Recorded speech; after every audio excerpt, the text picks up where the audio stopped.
আচ্ছা, সুপ্রিয় দর্শক, এই যে এইখানে ওবিএস এ কিছু হাত দিবে না, হ্যাঁ? রেকর্ডিং স্টপ হয়ে যাবে। আমি থাকবো এখানে। আমি করে দিচ্ছি।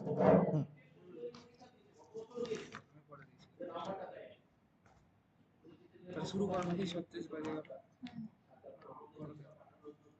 এই যে ভিডিও না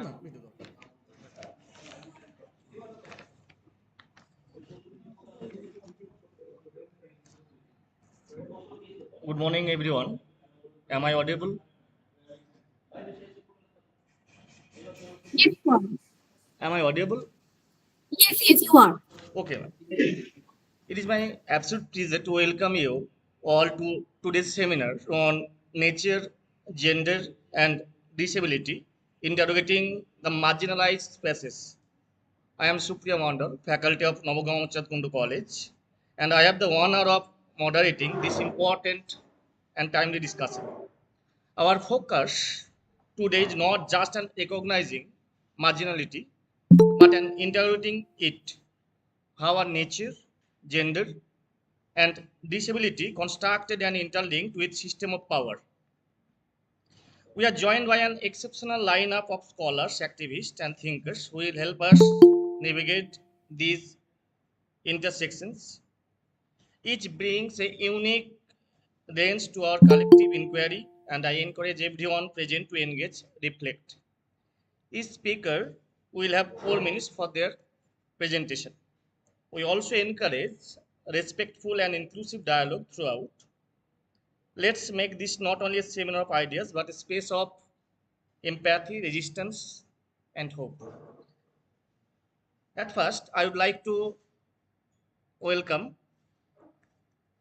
Rajunna Ganguly ma'am, Assistant Professor of English, Department of English, Directorate of Open and Distance Learning, University of Kollani. In the chair, ma'am. Thank you so much, sir. Okay.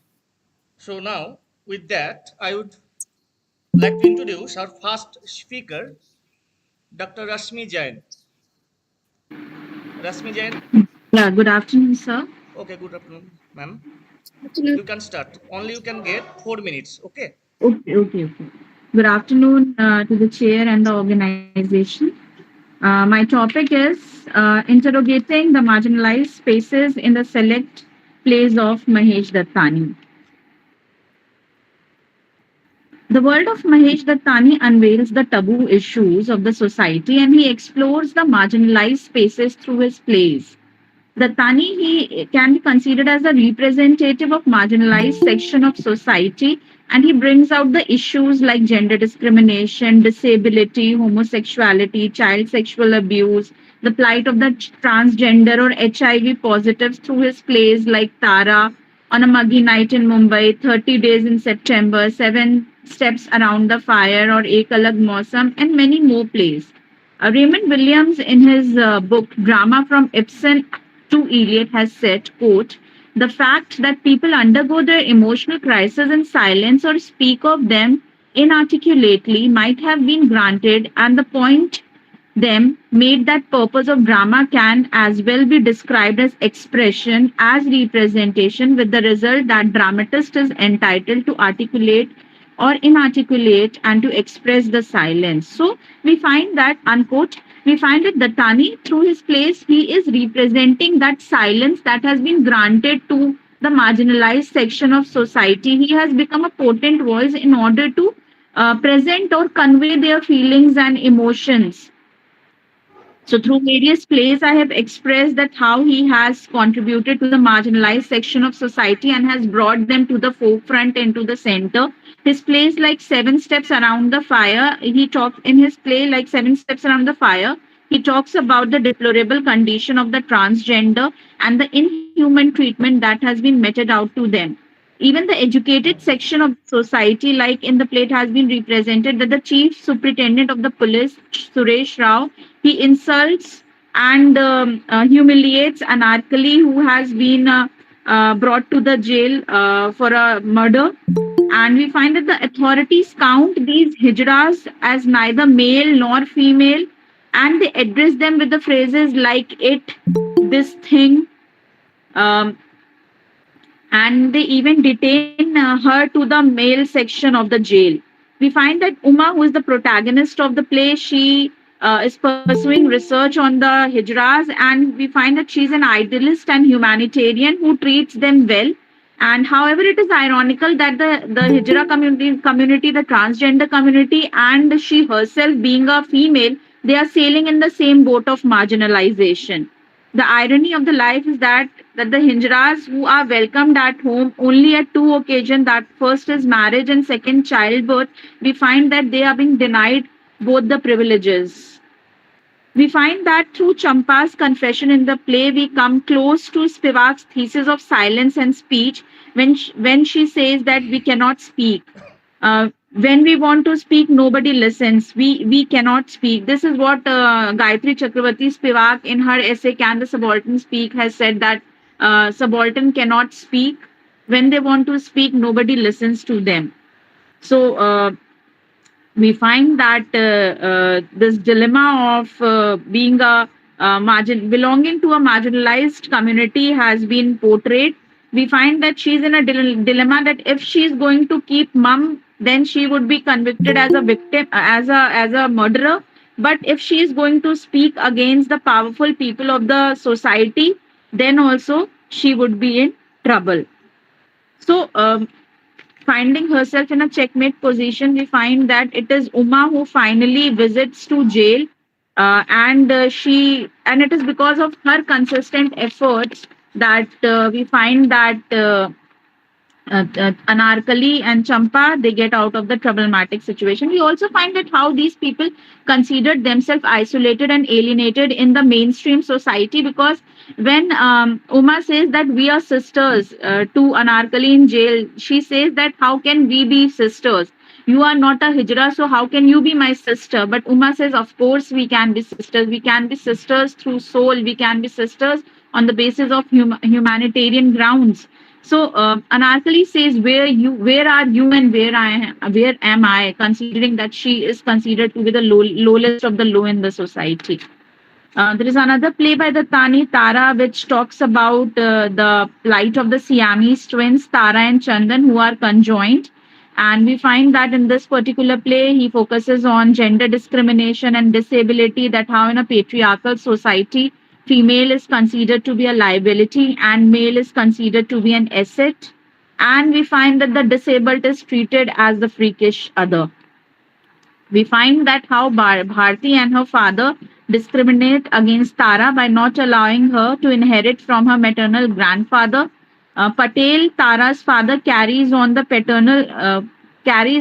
patriarchal legacy by not having any plans for Tara's future while he ensures Chandan studies abroad. Dattani has often expressed the views in his interviews that the cultural construct of gender in India is invariably biased towards the male and believes in the marginalization of female, which has been exposed in the denial of the legacy to Tara. And the third leg that rightfully belonged to her was not given to her and to Chandan, which could not support him. And finally, the leg has to be amputated, making both of them disabled. Finally, we find that Chandan also betrays Tara, and he calls Tara's tragedy his own tragedies. This has been indicated that how this discrimination has been carried further. We find that in Ek Alag Mausam, he depicts the atrocities, pain, and the sufferings of the lives of the HIV positive. In 30 Days in September, he deals with the problem of child sexual abuse. And these victims are marginalized in the society. The society is not ready to accept them in any manner. We find that the 30 Days of September opens with Mala, the protagonist, who is talking to a counselor, which reveals her confused mind. Her abuser, who is her uncle, subconsciously lives with her all the time. The scars of the past has destroyed her present life as well. She considers her mother responsible for her deplorable plight, and she Sorry for says that if she interrupting, would ma'am. have. Ma'am, sorry Yes, for sir. interrupting, I'll but just there are so many conclude. I'll spoilers. just So conclude. Yes, sir. I'll just conclude. just No conclude, issue. ma'am. No issue. Yes. Thus, we find that The Thani is an iconic dramatist who have given space to the marginalized and brought them and their life issues and challenges to the mainstream society, bringing them back from the center to the margin. Thank you so much. Thank you so much, Dr. Jain. I think your presentation on Dattani's portrayal of queer identities was insightful and engaging. I particularly appreciated how you highlighted the tension between private self and the public expectations in his space. It brought out the emotional complexity that Dattani gives to his queer characters, moving beyond stereotypes. Thank you so much. Thank you, ma'am. Thank you. Thank you. Okay, next, we shall call Rubaya Narshin, PhD Research Scholar and Senior Research Fellow, Department of English. Rubaya Narshin. Yes. Yes. May I start? Yeah. The title of my paper is Displacement, Environmental Refugees and Human Rights Violation in the Anthropocene, a comparative analysis of Tomb of Sand and the Hungry Tide in the Anthropocene, a term that marks the current epoch shaped significantly by human impact. We are witnessing a surge in climate-induced displacement. Environmental degradation, rising sea levels, and extreme weather events are not just ecological crises, they are humanitarian catastrophe. Yet, international law still fails to recognize environmental refugees as legitimate claimants of rights. Today, I will explore how Tomb of Sand by Gitanjali Sri and The Hungry Tide by Amitabh Ghosh offer critical literary interventions into this growing global problem. Gitanjali Sri's Tomb of Sand presents an elderly woman's journey across borders, both physical and psychological, as she revisits the wounds of partition. Her movement towards Pakistan is not simply a retracing of geographical displacement, but also a symbolic confrontation with histories of violence, fractured identities, and forgotten trauma. The novel deeply connects personal dislocation with collective memory, showing how historical ruptures continue to shape contemporary experiences of alienation and exile. Although the environmental context is not overt, the novel's fragmented narrative structure and border crossing metaphors reflect a world increasingly unstable due to both past and ongoing displacements. On the other hand, Amitabh Ghosh, The Hungry Tide, is firmly rooted in the ecology of the Sundarbans, a region perennially threatened by rising tides and state neglect. The novel brings to the fore the Morijapi massacre of 1979, where the state violently expelled lower caste Bengali refugees who had attempted to resettle on an island in the Sundarbans. This event, largely erased from official history, becomes a site where Ghosh critiques the collusion of environmental conservation policies with caste and class-based exclusions. The fragile ecosystem of the tide country mirrors the precarious existence of its human inhabitants who are constantly at risk both from nature and the state. Both novels explore the gaps in international legal and humanitarian discourse that render displaced communities invisible. They critique the failure of state structures to accommodate those who do not fit into the narrow definitions of citizenship, belonging, or refugee status. While Tom of Sand underscores the gender aspects of displacement through its elderly female protagonist, The Hungry Tide reveals how caste and class mediate access to land, safety, and dignity. An interdisciplinary lens combining eco-criticism, post-colonial studies, and refugee studies allows us to see how literature can ethically reframe our understanding of displacement. These texts do not offer easy solutions. Instead, they demand that we rethink our notions of home, identity, and justice in an era of climate crisis. By centering marginalized voices and fragmented narratives, both novels reject anthropocentric and exclusionary systems of thought. To conclude, Tom of Sand and The Hungry Tide challenge us to look beyond borders, both national and disciplinary, to envision a more inclusive framework of climate justice. They remind us that displacement is not just a matter of movement, but of memory, marginalization, and the right to belong in a world increasingly hostile to the vulnerable. Thank you. Rubaya, thank you so much. Your interpretation of Tomb of Sand and The Hungry Tide was both nuanced and very powerful. I especially appreciated how you highlighted different forms of displacement, partition in Tumxant and as a historical trauma and ecological precarity in the Hungry Tide as a contemporary crisis. The way you connected narrative voice and character journeys to larger questions of belonging, identity, and state failure was very compelling. Well done. Thank you so much. Thank you. Thank you. Thank you. Thank you, ma'am. Next, Dr. Amrita Botopbell. Dr. Dr. Amrita Botopbell. We shall call one by one, and if anyone. Okay, so our third presentation today will be delivered by Dr. Amrita Botobel. Are you with me? Next, She we is call practicing. Amrita Yes, ma'am. Botopbell. Yes, ma'am. Good afternoon, everyone. The title of my paper is Autobiographies Critiquing the Popular Notions on Disability, Revisiting Firdaus Kanga's Trying to Grow and Malini Chip's One Little Finger. So my article intends to trace the representation of disability in Firdaus Kanga's Trying to Grow and Malini Chip's One Little Finger and show how the concept of disability intersects with homosexuality and class. The two autobiographical texts, Trying to Grow and One Little Finger, are written by disabled authors themselves, and the readers get a first-hand knowledge of their lives. The narratives, therefore, do not sentimentalize or embrace self-pity. Rather, both the narratives act as critical correctives to the popular notions on disability.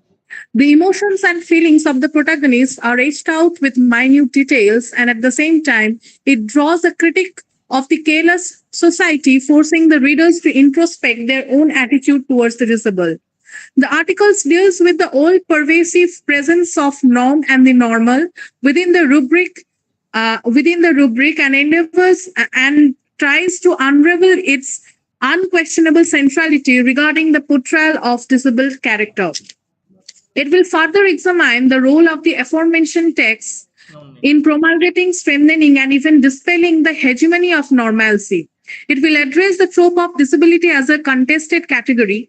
Creep theory, on the other hand, emerged out of the need to address the popular notions that sexuality is inappropriate to the disabled people, and that too if the sexual affinity is toward the same sex. Creep theory thus has an immense subversive potential in the fact that it resists the norm by delimiting the heteronormative masculinist able-bodied sexuality. The category of disability, so it is understandable that cannot be a single marker of identity in India. Several other categories of identity like caste, gender, class overlap and intersect, creating a complex configuration of identity. The text of One Little Finger grapples with the inevitable intersection of class and disability. And so let us begin with Firdaus Kanga. In the words of Shilpa Anand, a famous disability critic, I quote, "What the narrative reveals is the way in which brittle bone syndrome is conceptualized socially in terms of its physical manifestation, that his diminutive stature carried some social meaning and resulted in his being treated as a little child, the essence of which experience is best exemplified in the title of the novel, Trying to Grow." Now, the Kotwal family, where the protagonist belongs to, have various neighbors, and one of them is a widow Jeru. Breed's life is in turmoil because of the battle between Kotwal's overindulgence and the indifference of the neighbors. His quest for mental and emotional development is a component of his identity search, during which he discovers his creative potential. However, Jeru, a misandrist and disliked every man because she thought all men are potential molesters, she was obsessed with the idea that all men want only one thing, sex. However, Brit replies, "I wasn't male, not to them. The magic mirrors of their minds had invented the formula osteo is equal to sexlessness." Harlan Hunt, another famous disability critic, says that asexual objectification is quite common to disabled people as they are removed from the realm of sexuality and masculine or feminine beauty, thereby creating social invisibility and cancellation of masculinity or femininity. And Finger also points out Sexuality is often the source of our deepest pain. It's easier for us to talk about and formulate strategies for changing discrimination in employment, education, and housing than to talk about our exclusion from sexuality and reproduction. It is highly unacceptable to the society that a person with disability should have any sexual desire, nor are they fit to engage themselves in any kind of sexual act. Pramada Menon comments, the more severe a person's disability, the more the discomfort in engaging with them as well as in addressing their sexuality related concerns. Just as lesbian, gay, bisexual, transgender, and intersex images do not exist anywhere around us, and we have to make a concerted effort to create them and bring them into conversations, similar are the issues with disability. Another very famous disability critic, Anita Ghai, said, just conclude your paper. Okay. So, Pramada Menon comments, in 21st century India and indeed in most parts of the globalized world, sex and sexuality is often linked with youth and fitness. This is mainly because society's definition of sexuality is so narrow that some people, such as those with visible disabilities, children, and senior citizens, are mistakenly viewed as being incapable of being sexual. Messages from family, friends, the media, the society clearly propound the myth of a perfect body. These messages compound the belief that people with disabilities are not attractive or complete. I conclude here by saying that at the end of the novel, we find that Brit, who was desirous of an ideal body, begins accepting the fact that he is disabled, and that makes no difference in his life. The concluding line of the novel reads, I liked the way I looked, and it sufficiently suffices to explain the fact that he has come to love himself as he is and could free himself from self-pity. Thus, Trying to Grow ends on a note of affirmation at the point where Brit comes to a definite decision to become a creative writer on his own. Brit's conscious shift from the plane of self-absorption to one of self-actualization is a vivid illustration of his growth. His realization of creative potential becomes the culminating point of the process of his initiation. Okay, Thank you. Thank you, ma'am. Rajuna, ma'am. Okay, Amrita, your presentation beautifully captured how the authors challenge stereotypical notions of disability through their autobiographies. I especially liked how you emphasized their agency and refusal to be confined by narratives of pity.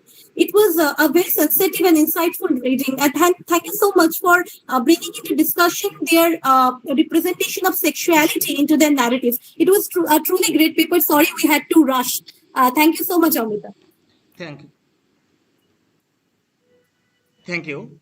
Next, I would request each and every paper presenter to on your camera before starting your paper, before presenting your paper. Next, Ognibo Roy, PhD scholar, Center for Political Studies, Jawaharlal Nehru University. Ognibo Roy. Okay, next, Shweta and Dr. Shuchi Agarwal.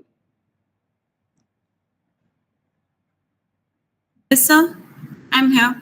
Okay, ma'am. Please start your. Okay, sir. Good afternoon, everyone. I'm Shweta Kadyan, a research scholar from MIT University, and today I'm presenting my paper titled Bisexuality in the Margins, Navigating Identity and Belonging in James Baldwin Giovanni's Rooms and Another Country.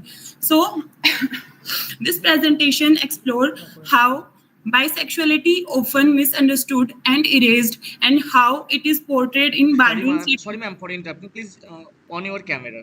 Okay, sir. Wait.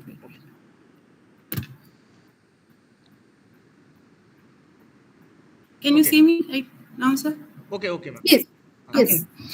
So, this presentation explores how bisexuality often misunderstood and erased, and how it is portrayed in Baldwin's literature, and also how his characters challenge fixed ideas of identity and belongings. So, let me now just give you a little background on where my research is coming from and why it is important. Talking about the James Baldwin, which is a central figure in both African American literature and also in queer literary studies.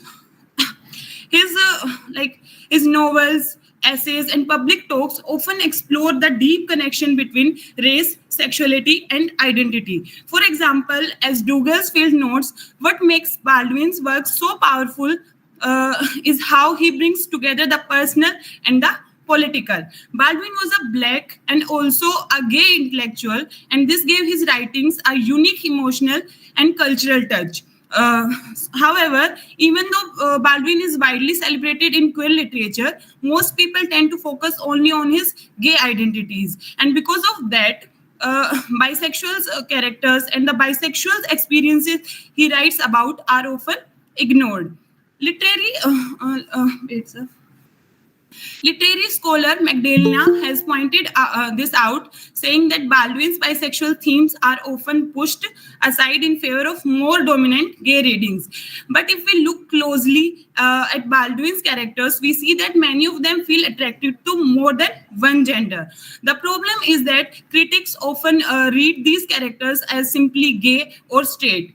Nothing in between. This way of reading shows a binary view of sexuality. You are either heterosexual or homosexual, and anything in between, like bisexuality, is erased or misunderstood. This lack of attention to bisexuality in Baldwin's work reflects a much bigger issue in our culture. For example, Eve Sedgwick, a major voice in queer theory, she said, for many people, the most unthinkable thing isn't homosexuality. It's that someone could desire both men and women. Bisexuality simply doesn't fit into the way our society wants to organize people. Sri Aiyar, another well-known bisexual thinker, called this pattern bisexual eraser or bi-eraser. She defined it as a social habit of removing bisexuality from conversations, even when it's clearly relevant. This can mean avoiding the word or skipping over bisexual characters or simply just refusing to recognize the bisexuality as a real identity. On top of that, society often sees bisexual people are confused or unstable. As researcher Burke and La France note that bisexuals are frequently told to pick a side, as if their identity is just a phase. Studies also show that both straight and gay people tend to see bisexuality as less stable or trustworthy than being gay or straight. This led to the discrimination from the both of the groups. Aiyar also explained how bisexuality threatens the narratives that LGBTQ rights movement sometimes rely on, like the idea that we were born this way. Bisexuality, with its shifting nature, complicate that narrative of we were born this way, and some people see that as a problem. Now, it is important to note that bisexual people are not rare. In fact, research shows that they make up the largest portion of the LGBTQ community. But because of our society is built around binary thinking, male and female or gay or straight, bisexual people are often pushed out of view. This led to the what scholars call double discrimination, where bisexual face rejections from both straight society and from gay and lesbian communities. On top of that, they are often labeled like attention-seeking, confused, or going through a phase. These myths just don't hurt them, but they isolate that people and they make it harder for the bisexual individual to feel valid and seen. So what does all of this mean by Time is over, ma'am. Okay. So let me just conclude it. Wait. Okay, as I come to the end of this presentation, I would like to summarize the key findings that are my analysis of James Baldwin, Giovanni's Room and Another Country has shown that bisexuality in his work is not a transitional or vague. It is a central, powerful and often deeply painful. Characters like David and Rufus live out their desire in silent shame and longing, not because they are confused, but because society has no space for the complexity of their identities. Baldwin presents bisexuality as a site of contested desire, an identity that does not fit into the rigid categories. His character occupy liminal spaces, not just sexually, but also racially and emotionally. They are in between belonging and exclusion, between visibility and erasure. These stories reflect what it means to live on the edge of cultural intelligibility. So from a theoretical standpoint, this research contributes to current queer discourses by reclaiming bisexuality as a legitimate identity, rather than a footnote or a phase. Thank you, sir. Thank you, ma'am. Rajana, ma'am, please comment. Thank you so much, Shweta. Your paper offered a very nuanced exploration of how bisexuality actually operates at the margins in Baldwin's works. I particularly appreciated how you connected identity struggles in Giovanni's room and another country to the broader questions of racial, sexual, and social belonging. I wish you good luck. Okay, thank you, ma'am. Thank you, ma'am. We shall call one by one, and if anyone skip in this session, so at the last of the session, that is the parallel section 6, we shall call Right. you. Okay, ma'am. Next, Malik Okay. Sadeb Mohammed. Is there Malik Sadeb Mohammed, research scholar from Department of English, University of Kashmir, Jammu Kashmir. No. Next, Sija, PhD research scholar, Department of Indian Language and Literary Studies, University of Delhi. Mm. Sija. Next, Didipriya Das, research scholar from, Yes, I'm present. Am I okay, audible? yeah, Okay. You are. So, should I start, ma'am? oh, Didipriya, can you just open just, your Yes, camera? yes, on ma'am. your, Sure, ma'am. Am I visible? Yes, yeah, yes, you are. Please begin. Okay. So, the title of my paper is Disability Turns Eco-Ability, a Gothic exploration of ecofeminism in the movie Bhumika. Disability studies and the environmental humanities have long been considered as two mutually exclusive disciplines, although they both have much to offer each other. Sara Jakit Ray and Jay Sibara first broke the ice of mutual indifference between them with their path-breaking work, Disability Studies and the Environmental Humanities toward a eco-creep theory, where they established the point of convergences between both the disciplines and emphasized the politics behind the historical construction of an environment that have always privileged the physically perfect bodies over the impaired and disabled ones. On the other hand, disabled people have also felt estranged and alienated in a culturally constructed environment that does not accommodate any imperfection and tends to stigmatize them as abnormal, deviants, and even monsters. Despite the points of contradiction, there are several commonalities between these two disciplines that the paper aims to navigate through exploring the interface between ecofeminism, eco-gothic, and disability studies in the 2021 movie Bhumika that projects a gothic depiction of the marginalization of nature due to developmental activities and its subsequent resistance through the specter of an autistic girl Bhumika who is also a victim of the same social discrimination. The protagonist of the movie is a 15-year-old autistic girl, Bhumika, who faces twin marginalization in the society both due to her class and physical limitations. In spite of her shortcomings, she shares a deep bond with every element of nature and ultimately sacrifices her life to prevent environmental destruction surrounding her school due to renovation purposes. This incident clearly shows how both nature and disabled people become the victim of a profit-driven world that not only exploit them for their own gain but also become responsible for the death of an innocent young girl. But as the theory of the ecogothic portrays nature as an uncanny living being that does not remain a passive victim of human atrocities, this movie also presents nature as an active character that takes revenge upon humanity through the spirit of Bhumika, with whom it shared a close companionship. As a result, we see that after her death, she killed all those persons who were associated with the developmental project and helped nature in reclaiming its agency over human civilization through restoring its ecological balance in the surrounding area. She did not allow any foreign intrusion that can disrupt the ecological balance of that area for over 10 years and continued to safeguard the dignity of nature even after her death. The loud scream that Bhumika delivers in the last scene of the film acts as a universal outburst of the deep-seated pain of all the deprived people who have been tolerating exploitation, oppression, and marginalization throughout history. Whether they are the monsters as the society labels them, or it is our inner monstrosity that portrays them as monsters, is debatable, but nature selecting Bhumika as an agent of revenge resonates a strong ecofeminist tone that dismantles the reductionist association of women with passive nature that can be easily subjugated. By choosing a female Ma'am, your body time that is is over. beyond. Okay, I'm just concluding. Okay. By choosing a female body that is beyond the regressive parameters of sanity, perfection, and normalcy, nature takes up an eco-creep dimension that challenges the superiority of ableism and anthropocentrism in both disability studies and environmental humanities.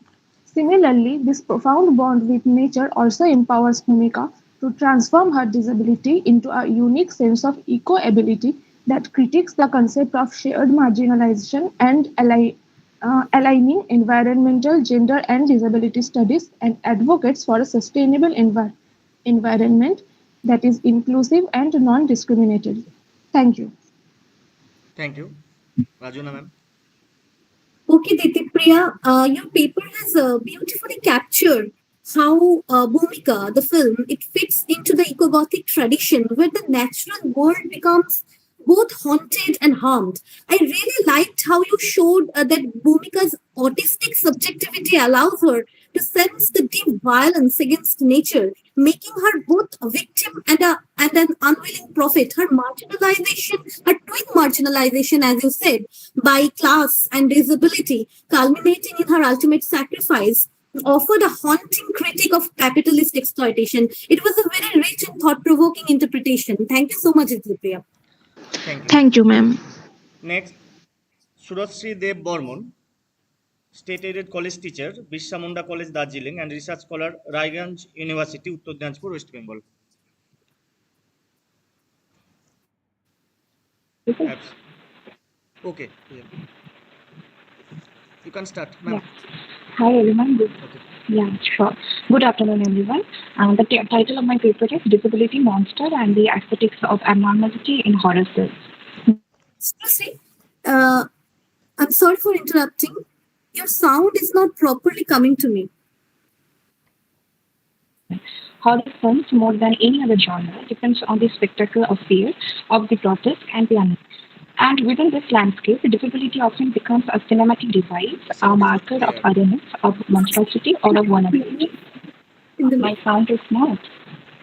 Now is it clear? Because I'm outside, still in the college. Am I audible properly? No, Shurusri, you are not. You are not properly audible to me. Okay, now? Yeah, a bit better. Okay, sure, ma'am. From the earlier days to cinema through today, horror has repeatedly used disability to provoke discomfort. Characters with cognitive impairments, physical deformities, or psychiatric conditions appear either as tragic victims or threatening villains. The mad scientists, the disfigured recluses, and unpredictable shapes. This portrayals strip disabled characters of complexity and agency, reducing them to devices of horror and suspense. The psychological dimension of horror adds another level. Here, physical and mental disabilities are fused with the monsters. Mental disorders are often sensationalized, reinforcing cultural fears, while visible impairments become an element of danger or tragedy. But this fixation also opens the door for exploring themes like isolation and the complexities of living with difference. Disability studies and film studies together provide tools to examine how such portrayals influence society's views and ultimately public attitudes and policy. With the rise of the disabled justice movement, some filmmakers are trying to challenge the genre's problematic history. Films like Hush and A Quiet Place have been praised for featuring disabled protagonists who are not reduced to symbols of fear or pity. But many questions remain. Why does horror so often frame disability through fear? What impact does this have on how we see disabled individuals and how we might the genre evolve to include more ethical and automatic portrayals? To explore these questions, the study turns to horror-centered fascination, the monster. Everson calls monsters the misunderstood victims of social complexity, usually two-thirds human.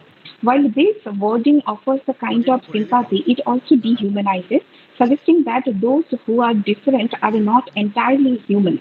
He links this monstrous figure to unstable, mad scientist individuals who tamper with nature. This parallels how disabled bodies are often portrayed as unnatural deviations from an ideal norm. Take, for instance, Eli Clare's account of Ashley, a disabled girl whose body was medically altered by her parents. They removed her uterus and suppressed her growth, calling her a pillow angel. As Claire powerfully argues, this denies her humanity. It echoes the same impulse that derives the horror genre's mad scientist, a desire to fix what society deems aberrant. Now let's look closely at two films, The Babadook by Jennifer Kent and The Ascent by Pierre Teo. In The Babadook, Amelia struggles with her son Samuel, whose erratic behavior is quoted as neurodivergent. The film's monster, the Babadook, emerges as a metaphor for Amelia's repressed grief and trauma. Samuel's difference, initially viewed as a destructive, ultimately becomes a site of strength and healing. In The Absent, Joel, a single father with schizophrenia, fights to maintain custody of his son. His hallucinations, triggered by repressed trauma, are portrayed as a symptoms of a demonic possession. The narrative reinforces harmful association between mental illness and monstrosity, even as it creates opportunities for critical engagement. Both films wrestle with repression. The Babadook, Amelia hides her grief in the basement, locking away memories of her husband, but the Babadook becomes stronger the more she denies it. As the creature says, the more you deny, the stronger I get. This echoes Robin Hood's insight that repressed fears always return as a terrible threat. Ultimately, Amelia realizes the Babadook is part of her, her grief embodied, and she must confront it to begin healing. Joel, in The Ascent, also reflects his condition. He uses medication and therapy but remains emotionally detached. His hallucinations are accompanied by. Okay, let me conclude. Both Babadook and The Ascent link monstrosity to disability. Babadook's grotesque form, its long figures, featherless wings, shadowy face, mirrors Amelia's emotional state. In The Ascent, Joel's schizophrenia takes form as a horrifying demon with insect-like limbs. This representation, while immersive, risks reinforcing stereotypes about mental illness and fear. In conclusion, horror films hold a strange power. They can reflect our darkest fear, but they can also help us comfort them. By critically engaging with how disability is portrayed in this genre, we can begin to unravel harmful stereotypes and build new, more inclusive stories that recognizes the complexity of human condition in all its forms. Thank you. Thank you. Raju Ma'am? So it's most unfortunate that I couldn't hear 70% of her paper due to poor network connection. But I understood that she tried to critique how horror films often conflate disability with monstrosity with regularly used stereotypes, reinforcing the harmful aesthetics of so-called normality. I also understood that she tried to unpack the visual language of horror and its role in shaping cultural fears around disabled bodies, which is a timely and necessary intervention in disability film studies, especially. Shurusri, I wish you all the best. I would like to read the paper sometime. Thank you so much. Okay, thank you, ma'am. Next, serial Thank you, number thank you. 29, Ritanita Dasgupta, research scholar, St. Xavier's University, Kolkata, West Bengal. Ritanita Dasgupta. Next, Mohor Mukherjee, state aided college teacher, Department of English, professor. Yes, sir. Okay, ma'am. Am I visible and audible? Yeah, You of are. course. Please begin. Okay. So, good afternoon, everyone. It is my extreme pleasure to be a part of this seminar organized by RDK College. Today, my topic of presentation is historical analysis of marginalized people. My paper undertakes a critical historical analysis of marginalized people, tracing the evolution of social exclusion and systematic oppression across global civilizations. Marginalization, whether on the basis of race, caste, gender, sexuality, class, disability, religion, or colonial status, has been a consistent thread throughout history, shaping the structure of societies and determining access to resources, rights, and representation. From ancient caste systems in South Asia and slavery in Greco-Roman world to feudal hierarchies in medieval Europe and the forced displacement of indigenous populations during colonization, the study explores how dominant power structures institutionalized inequality. Special attention is given to transatlantic slave trade, settler colonialism, patriarchal legal systems, and racial segregation laws, which together reflect the enduring patterns of dehumanization and exclusion. Simultaneously, the paper highlights the voices of resistance, enslaved people's rebellions, indigenous uprisings, feminist movements, civil rights activism, and contemporary campaigns for LGBTQ and disability rights. These movements not only challenge the dominant narratives, but also reshape social and political discourse across centuries. The use of intersectionality as a modern analytical lens reveals how overlapping identities compound marginalization, offering a more nuanced understanding of individual and collective experiences. Drawing from historical records, oral testimonies, and contemporary scholarship, the paper situates marginalization within a global context while emphasizing regional specificities.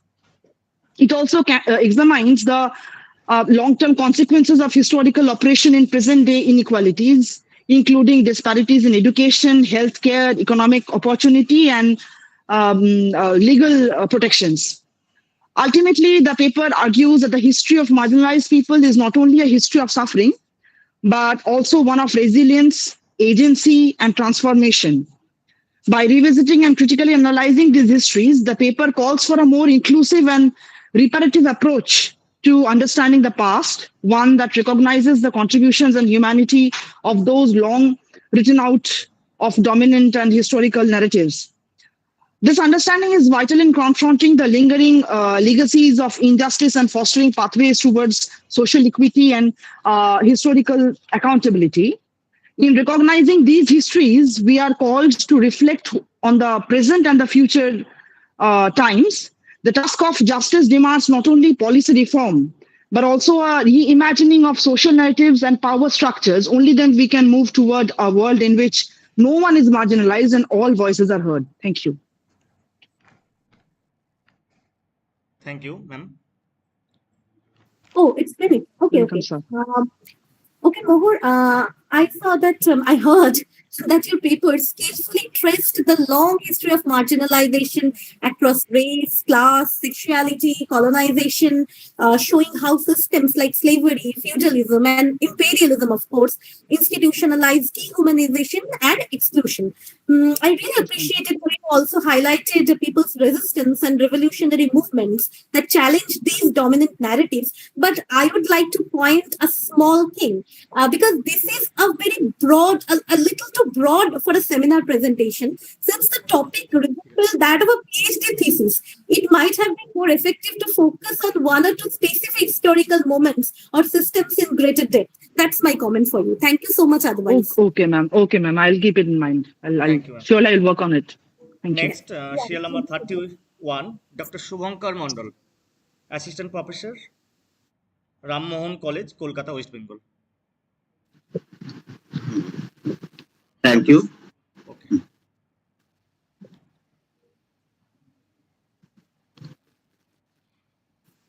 I'd like to express my article on a comparative study of social justice in Mahabharata society, modern society, and the Mahabharata society, a critical analysis.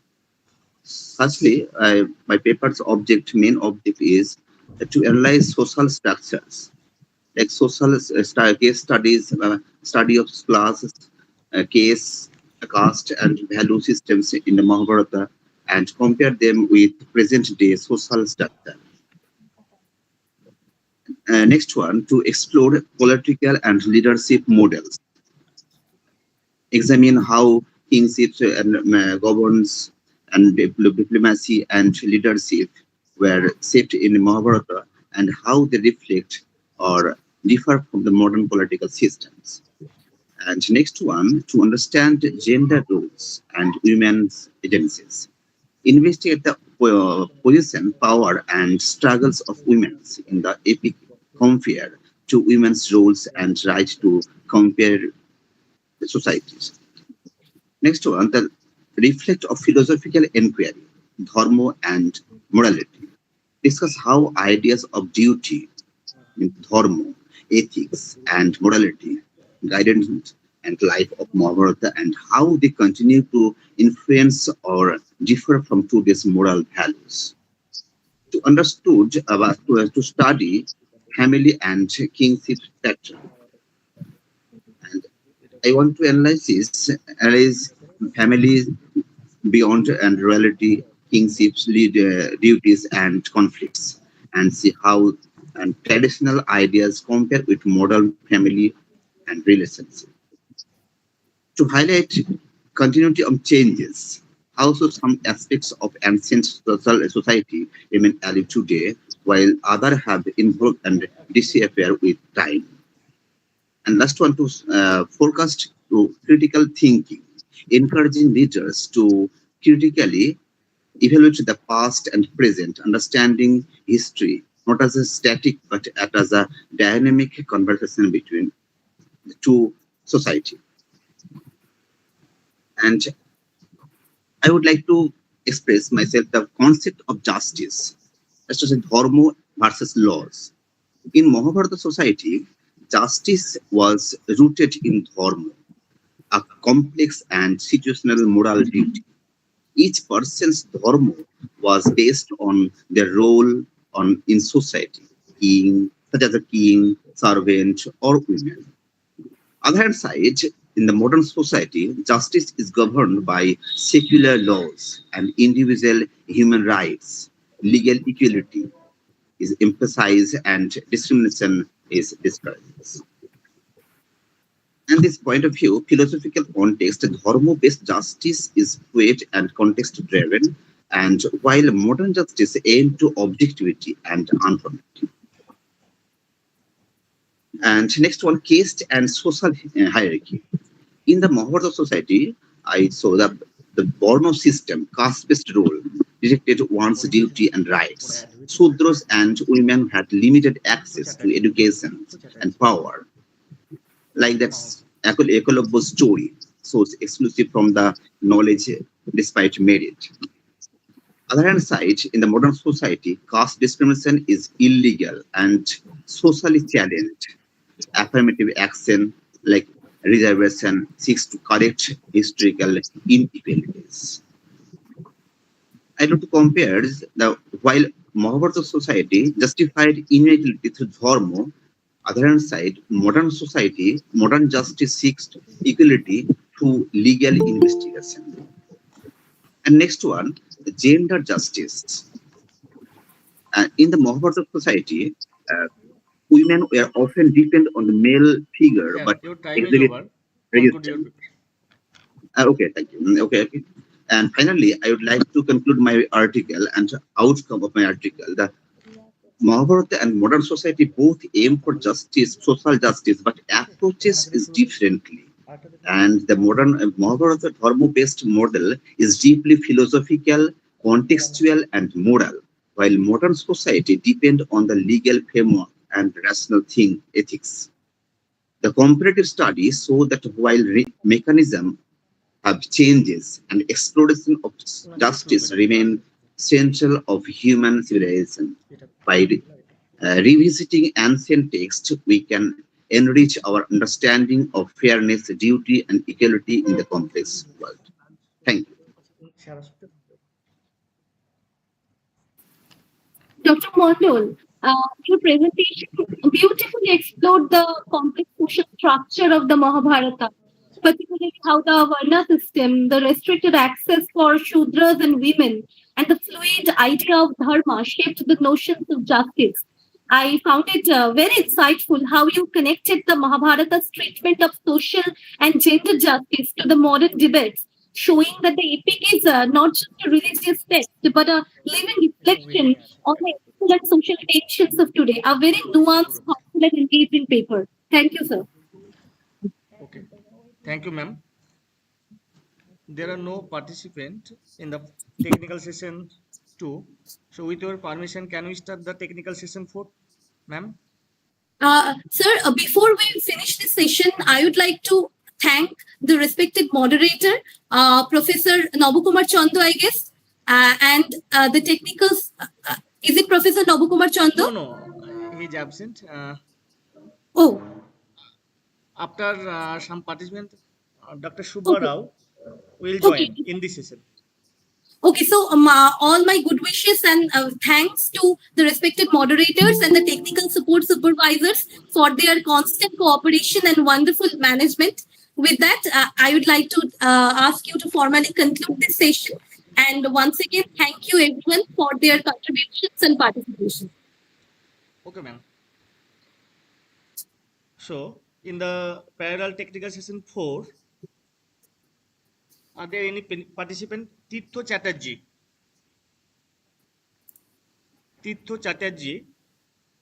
Rakhi Mahato, Riya Prakash. Yes, sir. Yes. Ma'am, on So you. are we in the session 4? Technical session 4. Okay, thank you so much. Okay. Good afternoon, everyone. Today I will be presenting my paper titled Representation of Disability in Joshi, the Tiger and the Fish. This paper explores how disability is portrayed in the manga Joshi, the Tiger and the Fish, illustrated by Nao Emoto. I analyzes it through the social model of disability proposed by Mike Oliver in 1990. According to this model, disability is not caused by a person's impairment but by the barrier created by society. The environment, culture and attitude shape how disabled individuals live and are perceived. At the beginning, her life is tightly controlled by her grandmother, who believe isolating Joshi inside the house is a form of protection. However, her life changes when she meets Sunio, a university student who become her caregiver.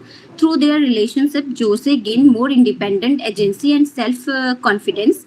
In this paper, I analyzes three main aspects. First, how the social model of disability frame Jose's struggle. Second, how her character develop over time. And third, how the story explores the tension between societal expectation and personal aspirations. The manga so clearly that Jose's biggest challenges are not her impairment itself, but the social reflection placed on her. For example, early in the story, the her grandmother forbids Sunyu from taking her outside, fearing of her safety.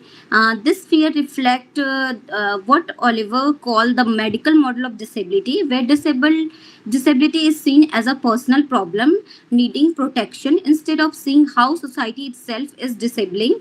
Sunyo play a key role in Josie's growth. At first, he treats her cautiously, but as they spend more time together, he learned to respect her choices rather than controlling her. He supports her dream, for example, encouraging her passion of art.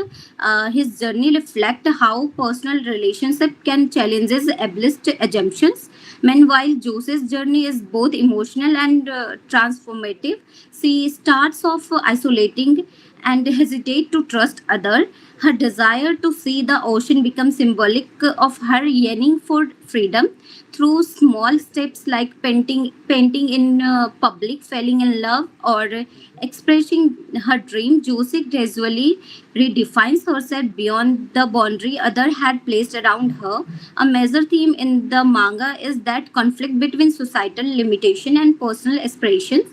Society expects Jose to remain passive, dependent, and invisible. Even after her grandmother's death, people doubted whether she can live independently. Yet Jose choose to pursue her dream of becoming a picture book artist. This fights for independence reflect the idea that disabled people deserve the same right to dream, to work, to love, to fully and to live fully without being pitted or restricted. This manga also challenges harmful stereotypes around disability and romance. Disabled characters are often shown as desexualized or undeserving of love, but here Jose's romantic relation with Sunyo is natural and mature. They are equal, not a savior and victim, but two individuals supporting each other's growth. Finally, Jose's journey is vital. She moves from internalized oppression, believing she is weak, to self acceptance and empowerment. This is captured in her reflection that she must fight the tiger alone, meaning that while support matters, the real battle is reclaiming her life on her own terms. What is remarkable about Jose the Tiger and Fish is that it avoids turning disability into a sentimental story. Jose is not presented as a tragedy or as an inspirable as an inspiration for ableist readers. She is portrayed as a full human character with desire, fear, anger, and love and resistance. The manga subverts traditional disability narrative, and so how manga can contribute meaningfully to disabled representation What time is today. over, ma'am? Thank you so much for listening. Okay, dear. Your paper provides a very thoughtful explanation of how Jose, the tiger, we could say, disability is not a tragedy, but is a complex part of the character's identity. I particularly liked the attention to Joseph's agency and her resistance against societal and physical barriers. Uh, that's my comment. Thank you so much. Thank you. Next, Dr. Iqbal Ansari, Dr. Partho Sarathy Guha, Assistant Professor of English, Barampur Girls College, Murshidabad, and Assistant Professor of English. Yes, I'm Dr. Partho Sarathy Guha. I shall be presenting the paper. Well, my paper is titled The Earth is as Fidgety and Temperamental as a Senile Old Man, Reading Panpsychism and Disability in Shubhangi Swaroop's Latitudes of Longing. The intent of my paper can be described through two citations. One is from Elie Clare, his book, The Marrow's Telling, Words in Motion, and another is from Salman Rushdie's Wonder Tales from Languages of Truth. Now, in The Marrow's Telling, in the interlude One Tug, Elie Clare is telling that our deepest stories depend upon so much: language, music, history, food, spirit, romance, sex, the very marrow itself. We find these stories through connection, whether with family or community, trees and rocks or sidewalks and subway trains, the quiet or clamor inside our heads. And all too often we try to tell them in single lone words. And Rushdie's Wonder Tales, wherein while Rushdie is speaking about the influence of fantasy tales in his writings, he says that as a boy in a garden in Bombay, could still look up at the night sky and hear the music of the spheres and see with humble joy the thick stripe of the galaxy there. I imagined it dripping with magic nectar. Maybe if I open my mouth, a drop might fall in, and then I would be immortal too. Spanning an indeterminate timeline from the existence of the supercontinent, the creation of the subcontinent, the glacial expansion and contraction during the Ice Age, the narrative of the novel, Latitudes of Longing, interweaves the far removed geographical and geological landmass and oceans of the Earth into a historical timeline ranging from the first half of the 19th century to 1999, portal to the new millennium. Devised into 4 distinct sections, islands, fault line, valley, and snow desert, the novel interlinks the 4 distant places, the Andaman Islands, Burma, Kathmandu, and the Karakorams, through the cultural narrative of ethnicity, speciality, storytelling, history, violence, and geomythology. Read from the perspective of Freya Matthews for Love of Matter, a contemporary panpsychism, and re-inhabiting reality towards a recovery of culture, the paper delves deep into the nature of panpsychism deployed in the text that relocate and challenge Western scientific thought of the material world as an objective reality. The Earth, which by reference and porosity extends to the universe, seen as a spatial unit in the novel with its distinct life, force, spiritual entity extending from under the ground to the sky, surrounding the coastal regions, the mountains, the valley, the plateau, and the glaciers, is alive with its dynamic physical features, tectonic shifts, calamities, and interactions with the human and non-human inhabitants. Within an inclusive horizon, the site of interaction of the natives or nomads and outsiders, of understanding different identities like Karens, Nepalis, Drakpos, Mishmis, and Kashmiris come together, represent and narrate the ecological stories of the universe, diverse rituals and practices, shamanic encounters, and love of the earth.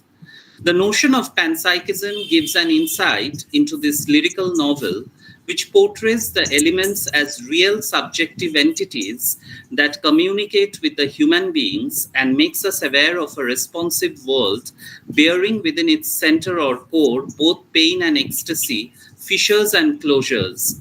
The novelist endows both the human and the non-human agents in the narrative with a sense of longing for a better future. Since civilization, scientific discoveries, natural calamities, most poignantly wars and borders have disfigured, disabled, and dismembered distinct places of the earth. The sense of closure and finality that human borders entail on the face of the earth creates fractures and disabled places or no man's land. Sir, your time is over. Conclude the Yes. The paper attempts to look into the way the novelist tries to bring together the different stories of the universe and lends a unique insight into our prospective future that stands upon a geomythical worldview. Thank you. Thank you, sir. Rajuna ma'am. So you are a senior academician yourself, and this was a wonderful paper, such a rich, original, and nuanced reading of Latitudes of Longing. I myself learned so much from whatever you have said, how you weaved together the themes of panpsychism, disability, and ecological consciousness, and your analysis compellingly challenges the Western binaries by foregrounding indigenous cosmologies and their relational ways of being. The way you position disability not as a lack but as a different mode of embodied knowing within a living sentient art is particularly powerful. I learned so much from it. Thank you so much, sir. Thank you. Thank you, madam. Next, serial number 58, Rakhi Mahato. Rakhi Mahato.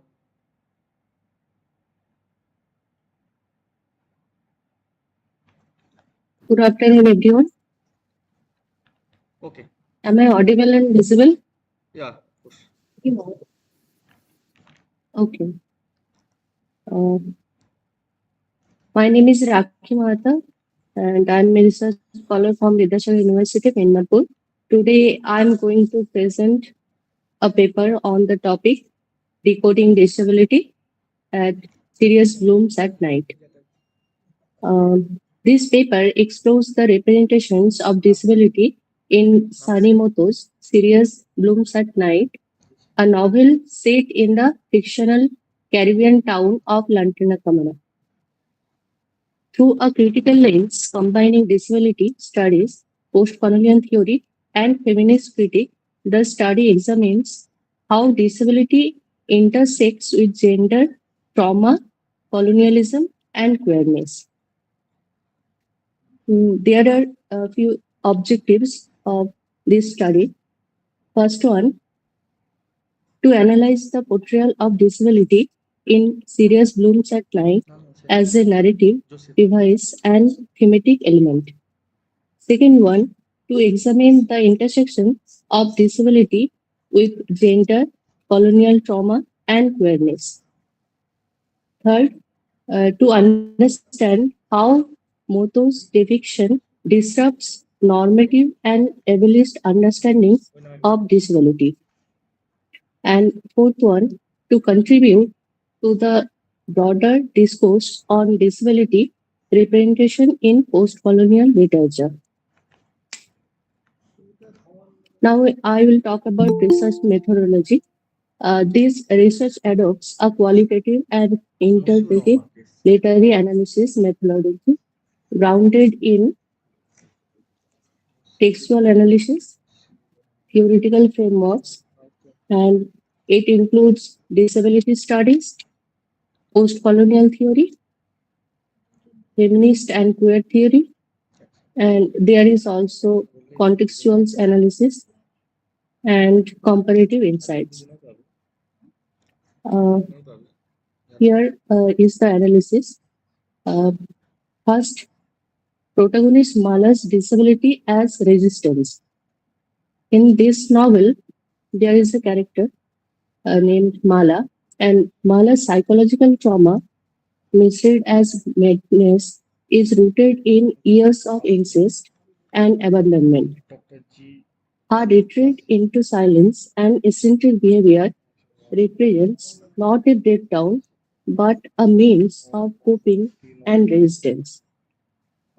Moto resists the trope of the mad woman by contextualizing Mala's disability within a broader history of gender and colonial violence. Awareness, disability, and care. Here is another character whose name is Tyler, and Tyler's queer identity and his empathetic bond with Mala forged a new model of caregiving. In contrast to institutional responses that pathologize, Tyler's care is grounded in recognition and solidarity. Both characters occupy non-normative identities, queer, disabled, gender, and non-conforming, creating a shared space of vulnerability and resistance to hegemonic norms. Now I will conclude my paper. Two Serious Blooms at Night, Moto reconstructs the narrative around disability, framing it as a complex response to layered traumas rather than a fixed pathology. The novel refuses simplistic portrayals, instead offering an ethic of care, resistance, and redefinition. Disability becomes a site of power, storytelling, and radical empathy, challenging readers to rethink assumptions around normalcy, identity, and healing. Thank you so much. Thank you, Rakhi. Your paper offers a sensitive and critical decoding of disability, situating it powerfully at the intersection of gender, colonial trauma, and post-colonial identity. The way you interweave discussions of queerness, gender nonconformity, and bodily vulnerability within a damaged post-colonial landscape is particularly insightful. Thank you so much. Thank you, ma'am.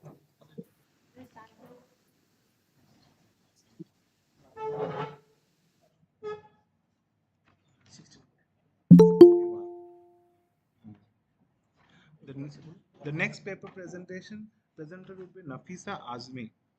She's a research scholar, Sikkim Skills University, Bolpur, Birbhum, West Bengal. I request her to present her paper.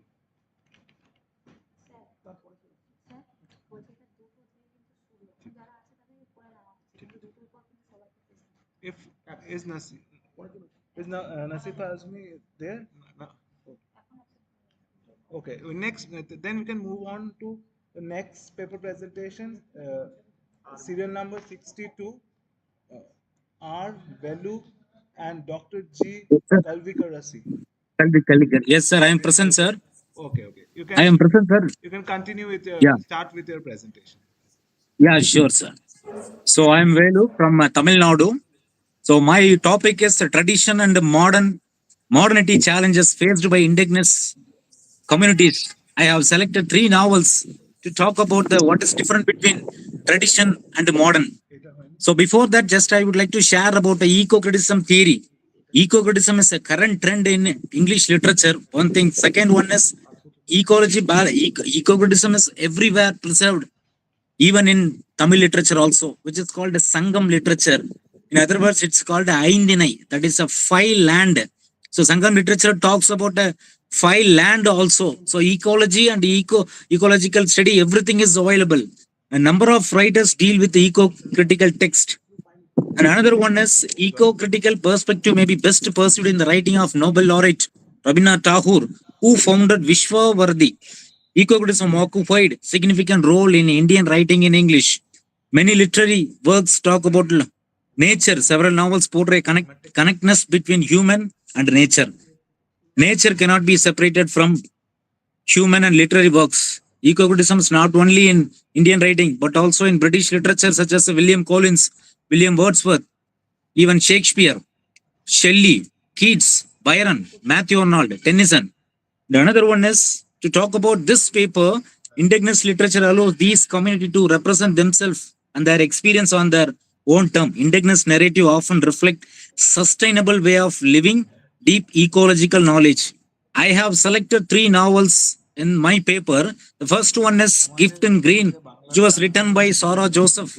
Another one is When the Kurunji Blooms by Rajam Krishnan. Next one is The Legend of Pensam Momang Dai, Arunachal Pradesh author. The clash between tradition and modernism is a major theme in many Indian novels.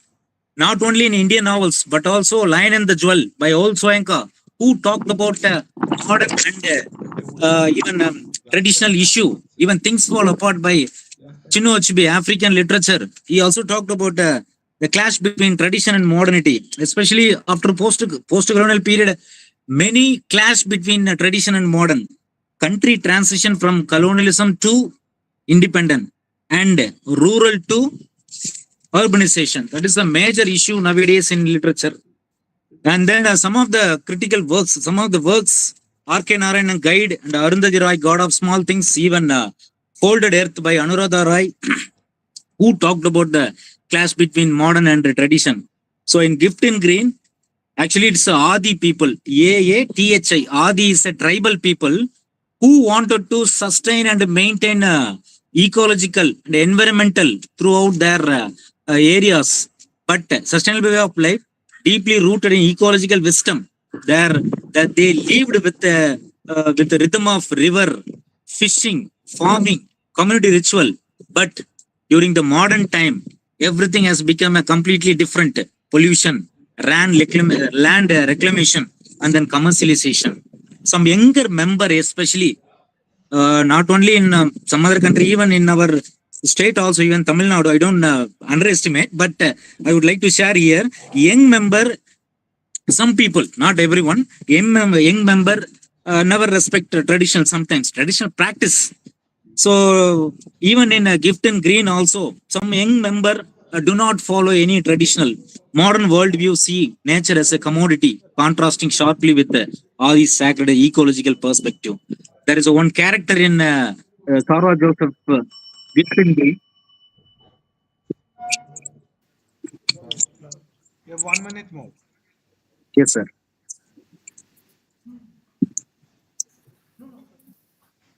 Okay, okay. So tradition, life is a spiritual connection, living, river, fishing, farming, ritual tradition. But in modern pollution, commercialization, modern idea, dam construction, deforestation. So main aim of the character is they have to maintain traditional custom, language, ritual, and presenting indigenous knowledge. So through this paper, what I would like to share here, we have to follow traditional also, especially Indian culture and Indian traditional. That's all, sir. That's all, madam. Thank you so much, Velu, sir. Your Yes, paper provides an insightful and nuanced exploration of the challenges faced by the tribal indigenous communities in Gifted Green, where the Kurinji blooms, and the legends of the Pensum, right? Your yes, yes. argument has skillfully situated these works within the broader tension between tradition and modernity, highlighting how these tribal characters navigate are rapidly Yeah, some. can you hear me, sir? Ma'am? Can you hear me properly? Yes, ma'am. Yes, ma'am. So character name. I was saying that you highlighted how the tribal communities, the characters, they are navigating through a rapidly changing world while holding on to their cultural values and practices, right? So it was Yes, a yes, very ma'am. insightful and thought-provoking paper. Thank you, sir. Okay, okay. Thank you, thank you, thank you. Thank you. So we can move on to our next paper presentation. Presenter, Ananya Mukhopadhyay. Is Ananya Mukhopadhyay there? Assistant Professor, Brainware University. I think she's yet to join. So we can move on to our next paper presenter, Linda P. Joseph, Assistant Professor of English, Carmel College, Mala, Kerala, and Research Scholar, Vimala College, Thrissur, Kerala. So I'm here. Am I audible? yeah, you're clearly audible. You can start with Okay. your presentation. Good afternoon, everyone. My paper is titled Disability and the Cinematic Gaze, an intersectional reading of Windmeagle, which is a 2012 Tamil film by Vignesh Menon.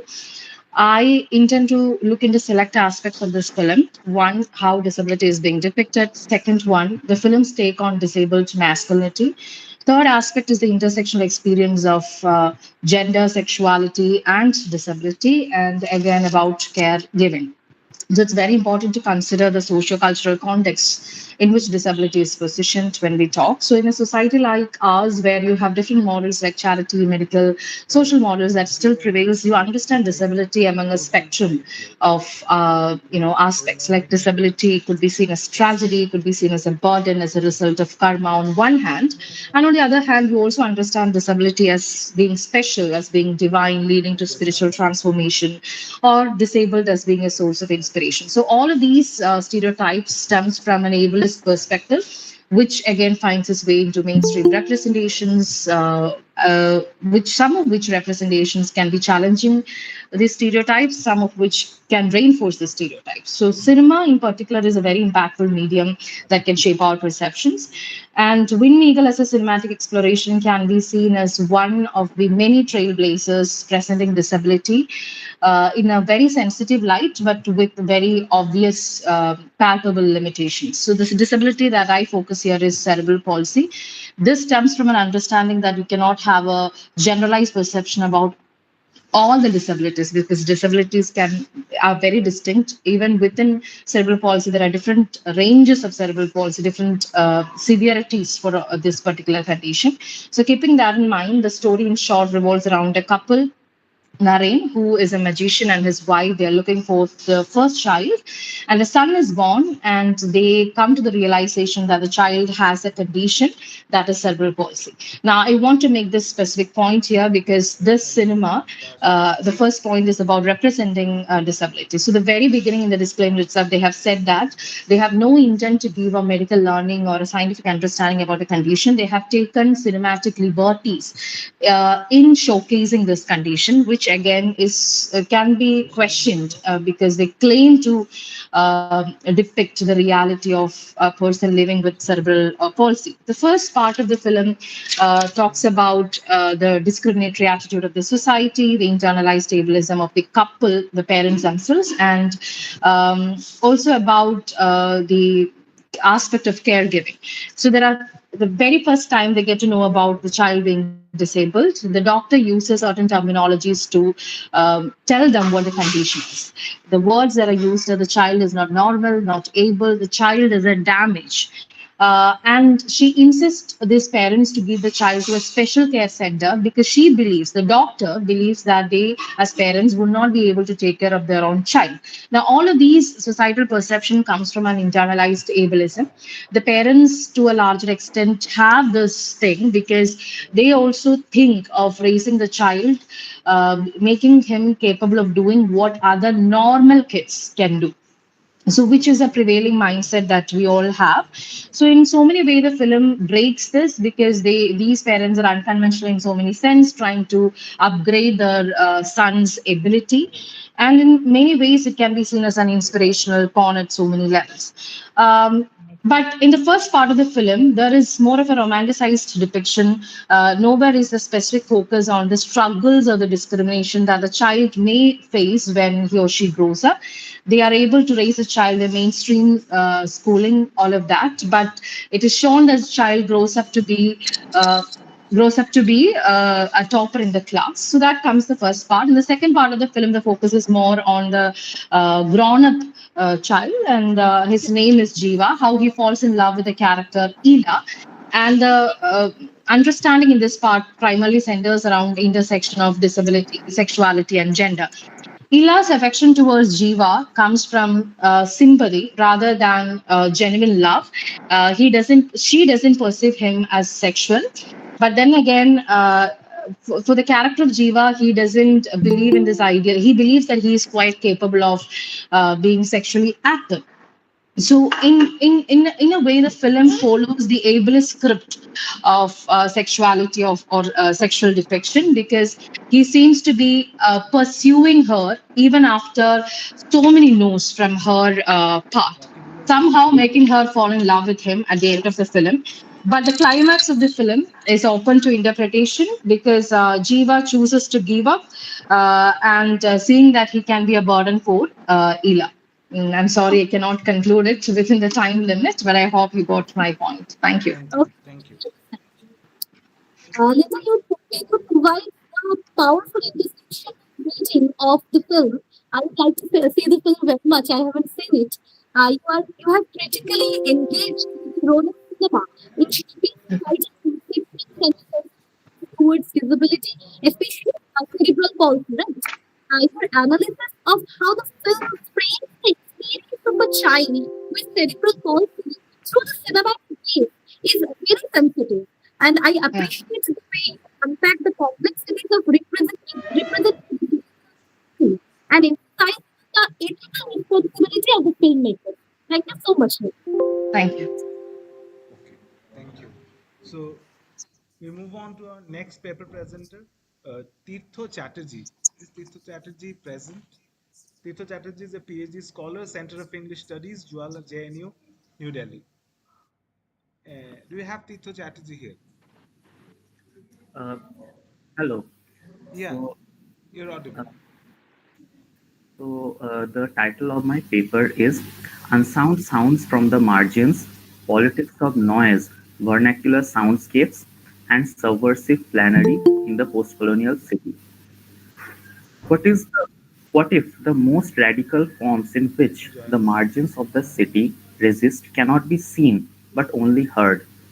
This paper undertakes a reconfiguration of the politics of the post-colonial city by reanimating noise not as mere auditory surplus, but as symptoms to recover the repressed in the city's sonic unconscious.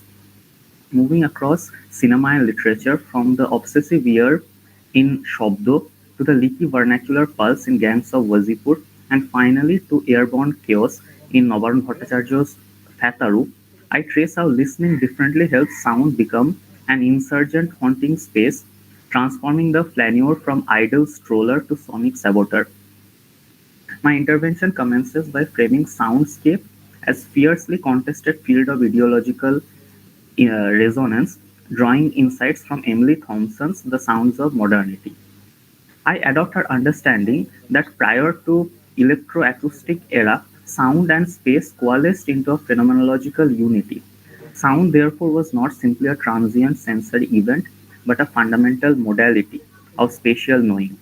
The rupture initiated by modernity rendered sound dislocated, abstracted, and fundamentally sanitized. So now entering into my paper, within this paradigm, Shabdo or sound, a 2012 Bengali film directed by Kaushik Ganguly, fundamentally rewires the audience's auditory attunement through the acute sensory neurosis of its protagonist Tarok.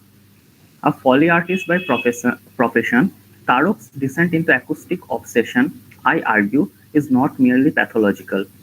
His intense and auditory engagement serves to demystify the supposedly bad urban noises, effectively reinstating them as legitimate ontological signifiers from the margins of the city.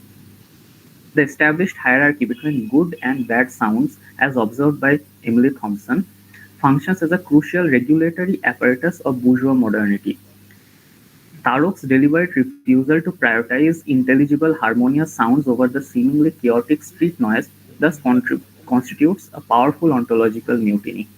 Moreover, Tarok's increasing abstraction from human voices signifies a deeper postcolonial symptom, the insidious oral erasure of subjectivity, as he ultimately collapses under the overwhelming weight of infinite sound. The film powerfully dramatizes the inherent aporia of the post-colonial subject, perpetually caught between immersive experience and profound erasure, relentlessly haunted by a soundscape that fundamentally overdetermines his very sensorium.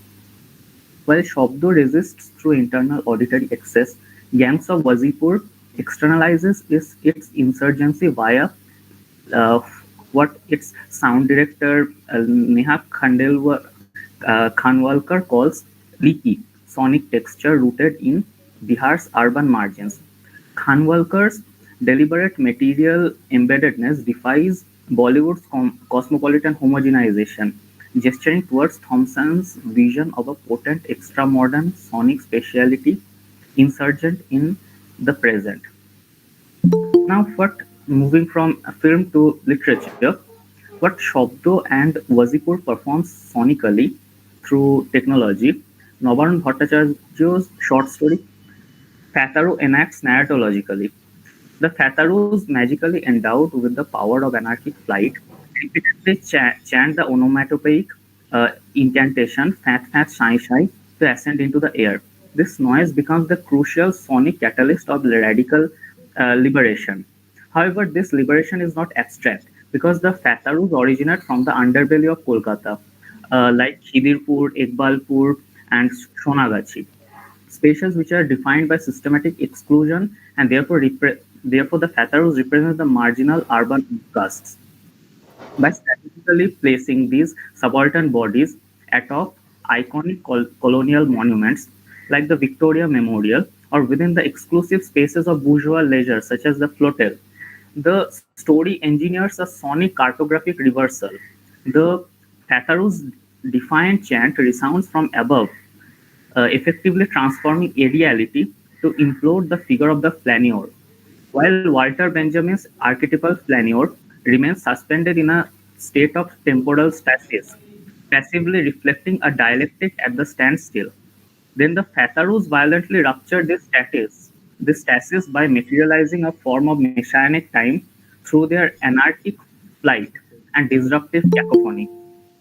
This aligns with Benjamin's own critical interrogation of historicism. The Fatarus emerge as the Angelus Novus, strikingly inverted, no longer paralyzed by the relentless storm of progress, but actively hurling debris directly into its own destructive path. Their defiant war cries, Ole Ole, Laila O Laila, are not mere slogans. They function as potent counter-temporalities, forcefully injecting noise into the Sorry carefully to orchestrated interrupt. Tirtha, your good. time is over. We Uh, will Only 15 to 20 seconds more. Okay. Okay, sure. Of Flotel, their airborne attack serves as a visceral sonic performance of historic vengeance. The chaotic sounds of stools smashing, bangles jingling, these things recall uh, David Novak's assertion that uh, noise gives name to unintelligible discourse even as it holds apart unfamiliar ways of being. The Fataru's noise is not a form of failed communication, rather a language that colonial and bourgeois ears have systematically tuned out, and Fataros compel the reader to fundamentally reorient their auditory sensorium. Thank you so much.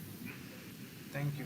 Thank you, Tirtha, for your insightful presentation, which covered a huge array of texts from Shabdo to Fataru was quite a big spectrum to cover, and wonderful to listen to you how you caught the unsounded sounds and how you brought it to the discourse. Thank you for your presentation. So we move on to our next speaker, who is Dr. Rakibul Islam. Dr. MD Rakibul Islam, are you there? Dr. Rakibul, Yes, sir. so I guess you can start with your presentation. Yes, sir. Yeah. Good afternoon to all of you. The topic is caste and gender, an intersectional study of Michael Ondaatje's The Cinnamon Pillar.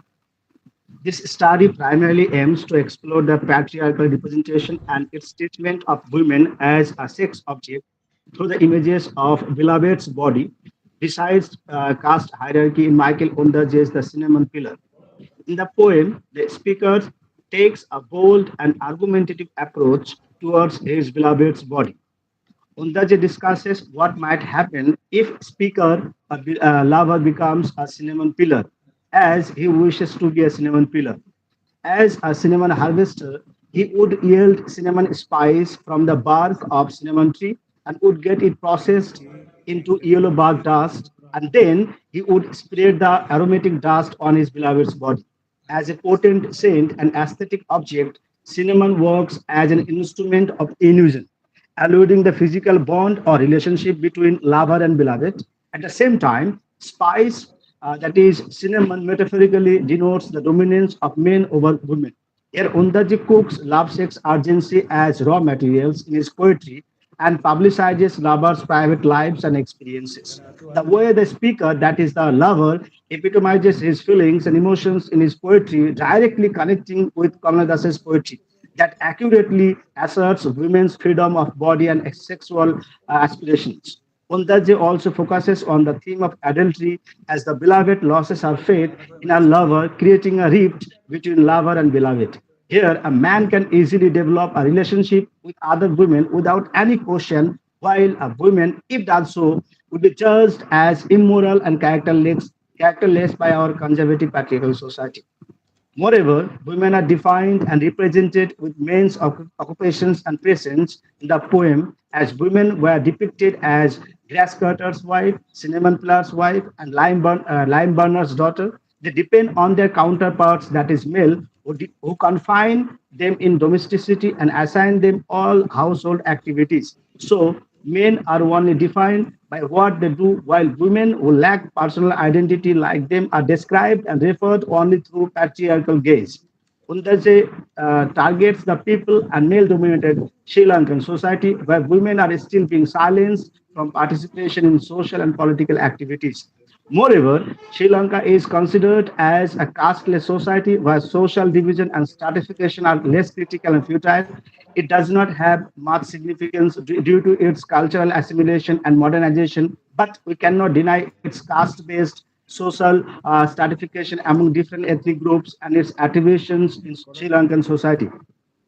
The Cinnamon Pillar, that is the poem, covertly insinuates caste based discrimination, the hidden apartheid inflicted by upper caste Sinhalese Salagama caste against the low caste Tamil, that is Kadir caste. In the poem, Undaji defines the relationship of Sinhalese Salagama caste to different occupations. He categorically shows the prevailing caste system and social hierarchy with a wish to diminish it.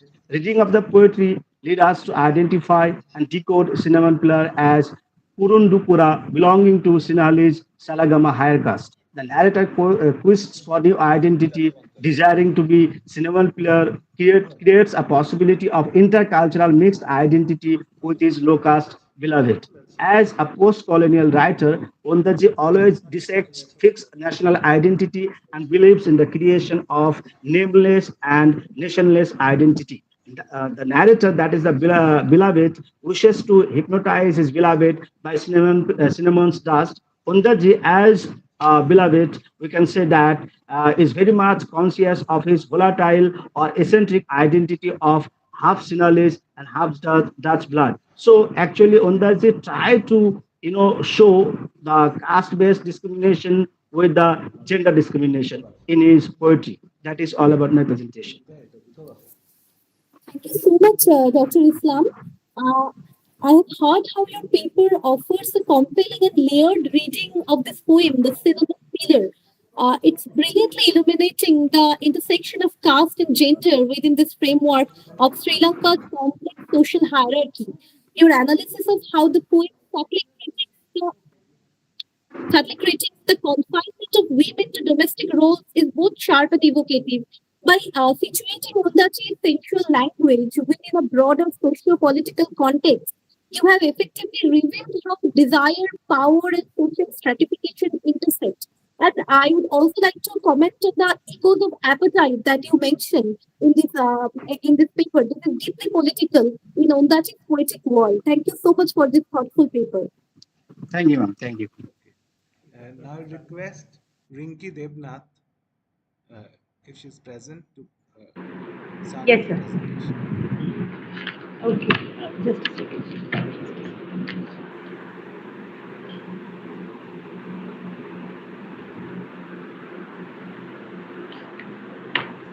Okay. So the title of my paper is Ephemeral Chores, Hybrid Existence, Nature, Culture and Impermanence in Bengali Folk Songs. The paper explores how the chore, a landform that emerges from the riverbed, existing in a state of flux between land and water, challenges this binary opposition. The chore embodies the complex intersection of nature and human intervention, representing a hybrid world where the boundaries between land and water, nature and culture are constantly blurred. It offers a unique perspective on the relationship between humans and the natural world with reference to the folk songs O Ki Garial Bhai, O Ki Ore Pagla Re Nodi, and Kornofuli Duli Duli, which provide a glimpse into the lives of chore dwellers, exploring the complex dynamics of the relationship between river and the land, or the nature and culture. The next topic is the traditional idea of a permanent land. The conventional notion of land as terra firma is an Abrahamic concept of land, which highlights the resource value of the land as a means of generating economic benefits for the human beings. The idea has been fostered by a difference in approach between the enchanted pre-modernity and the disenchanting enlightenment based on rationality. This initiates a discussion of the nature-culture binary when nature is perceived as a mysterious presence. It leads to the opposing view of culture as aligned with the reason, and it attempts to conquer or to control the nature. The framework of governance in the colonial era emphasized land stabilization as a means for eliminating ambiguities, which was inherited and perpetuated by the post-independent states in order to facilitate their clear understanding of nature. Now, the fundamental binary assumption of nature and culture, or land and water, is an essentialist perspective, which worked towards simplifying and categorizing complexities into the Western Enlightenment sanctioned forms of existence. The next topic would be exploring the hybrid environment of chore. Chores challenge the land-water binary and the nature-culture opposition as this embody a blend of land and water. These are hybrid environments where the boundaries of land and water intersect. It questions the positivist assumptions of the dualistic frameworks or the binary oppositions and subverts the hierarchical categorization, thereby impeding the mechanisms of exercising absolute control. It is a third space which creates an open terrain of negotiation which evades the fixity of essentialist notions in order for the diverse positions to interact and evolve. It exposes the inadequacy of the universalist and the normative stance of resolving ambiguities as an expression of its otherness, resists such rigid ideas of accommodation within an absolute framework, which means to separate the land and water and nature and culture. Now, the experiences of the Chor dwellers or the Choruas, the hybrid environment of Chor, embodies a unique adaptive mesh of interaction between the river and the Chor dwellers or the Choruas. The physical environment of Chor does not guarantee permanence in any form, and the Choruas have embraced the uncertainties of living on Chor. Displacement is the most effective adaptive strategy to the threats of flood or the pangs of hunger. The next topic is exploring the experiences in the folk songs. The unique experiences of the Chor dwellers are often expressed in the folk songs.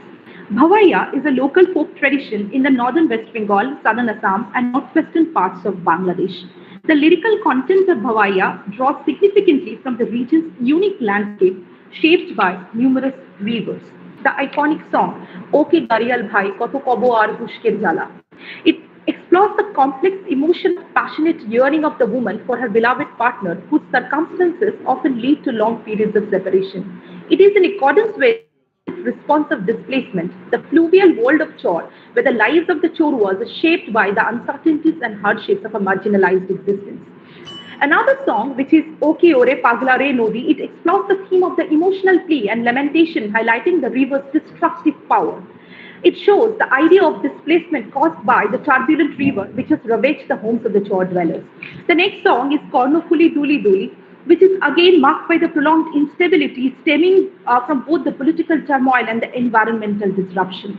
And it shows the precarious existence of the Choruas, which means that the Choruas oscillate between the moments of having a home and experiencing homelessness, their lives suspended between the fragility of nature and the impact of the human actions. I would like to conclude with the Chor's hybrid nature, co-produced by both the natural forces and human actions, underscores the need for a more nuanced understanding of the intersections between environment and society. By recognizing the Chor as a third space that defies the universalist and the essentialist notions, we can begin to challenge the dominant discourses that prioritize stability and control over the natural world. As we move forward in our understanding of Chor, it serves as a potent reminder of the need to challenge dominant binaries and embrace the hybridity and complexity of the human-environment interactions. That's all. Thank you. Much, Rinki.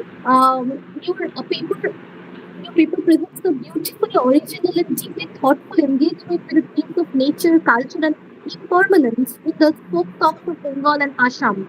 I think your application of Foucault's theory of heterotopia to the shifting, unstable landscapes of the church is especially striking because it offers a rich conceptual framework to understand these ephemeral spaces as sites of both cultural memory and existential uncertainty. I particularly appreciate how you weave together the physical instability of the shoreline and the emotional and cultural hybridity expressed in the folk songs, capturing the lived experience of the community, the Choras, suspended between land and water. Thank you for bringing this interdisciplinary approach here. Thank you so much. Thank you so much, ma'am. Thank you.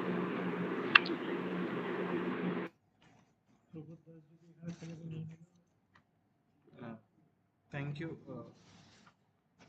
I have one person who has joined with the wrong link, probably. Mr. Prabodh Das, are you there still? Hello. Yes, sir. I guess you can, because you have joined through. You're supposed to join the other link, but because you have joined, I will guess you can give your presentation. No, sir. Prabodh Das is same link. Oh, is the same link given because Prabodh Das 2 at the rate gmail.com. No, not true. We're supposed to. Your name is in parallel technical session 3,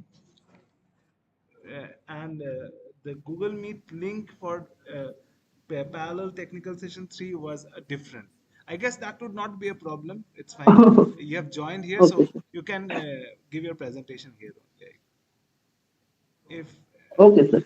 okay, you can start with your presentation. Okay, sir. Uh, the title of my paper is Male Domination Over Women in Chitra Banerjee Divakaruni's The Beds. Chitra Banerjee Divakaruni possesses a high rank in the contemporary circle of Indian diaspora for being a very keen observer of life of the Indians, especially Bengali women in the United States of America. Divakaruni's Arranged Marriage, a collection of 11 short stories published in 1995, deals with the immigrant experiences, especially of women in general. Divakaruni, with a remarkable workmanship, portrays Dashwek women protagonists living in two cultures, struggling the insecurities of exile and questioning their identities.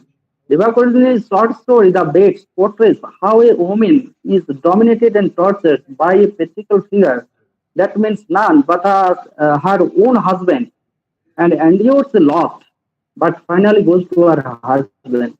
The present paper delves into these elements and highlights how the icy hand of patriarchal power finally wins when his wife comes back.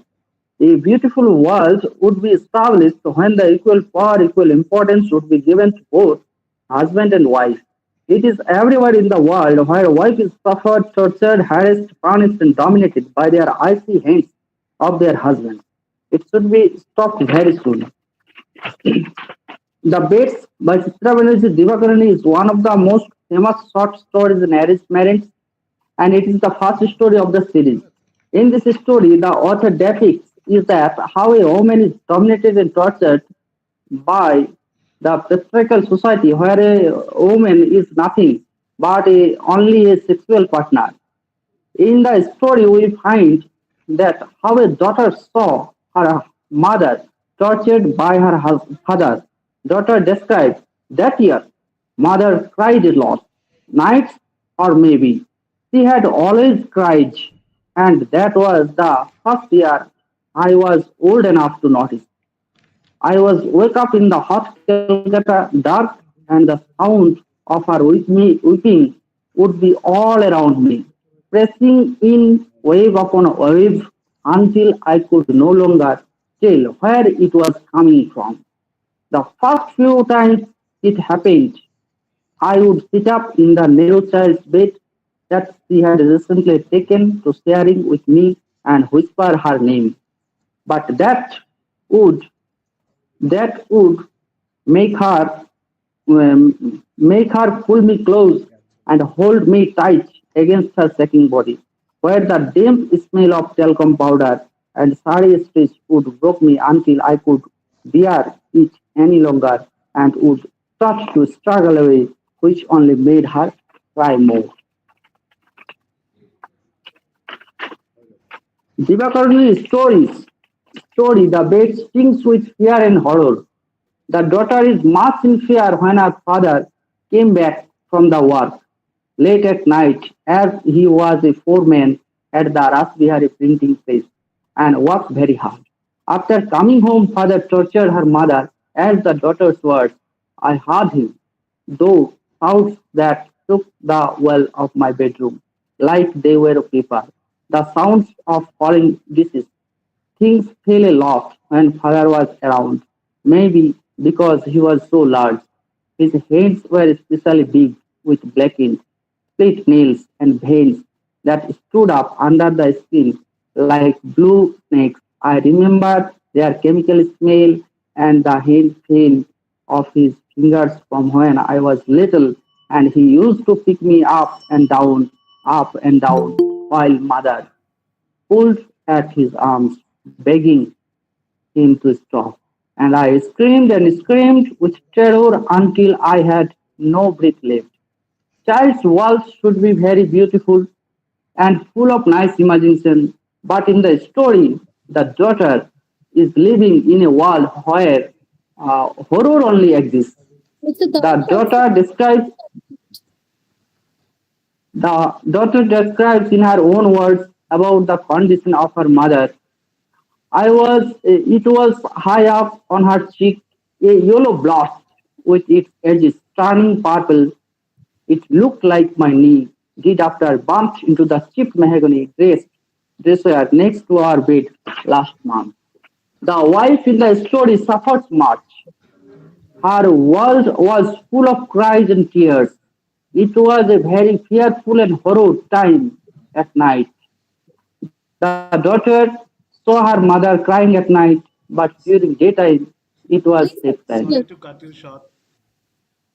Yeah, the time is over, unfortunately. Oh, the wretched condition of the female world in the icy hands of the patriarchal society indicates that a very beautiful world should be recreated only where only love and equality exist. We should drive such beautiful thoughts to the people of the world. I guess you need to finish. We Yeah. are Okay, very sir. short of time. Okay. Okay, sir. Thank Sorry for the interruption. Okay, sir. Thank you, sir. Uh, Uh, I guess. yeah. Hello. Yeah. Mr. Dash. Uh, okay. Uh, You may continue. Yeah. Hello. Yeah. Hello. hello. Yeah. Ajana, can we start with the technical session 6 because some of the paper presentations are already there. We are short of time, so Move on to that. if you permit, we can. Yeah, of course. Of course. Okay. Let us move on. Okay. And you have Purnochandra Haldar. Uh, is he present? Purnochandra Haldar. Yes, good afternoon. Yeah. Uh, So you can start with your presentation. Okay. May I start? Yeah. Yeah.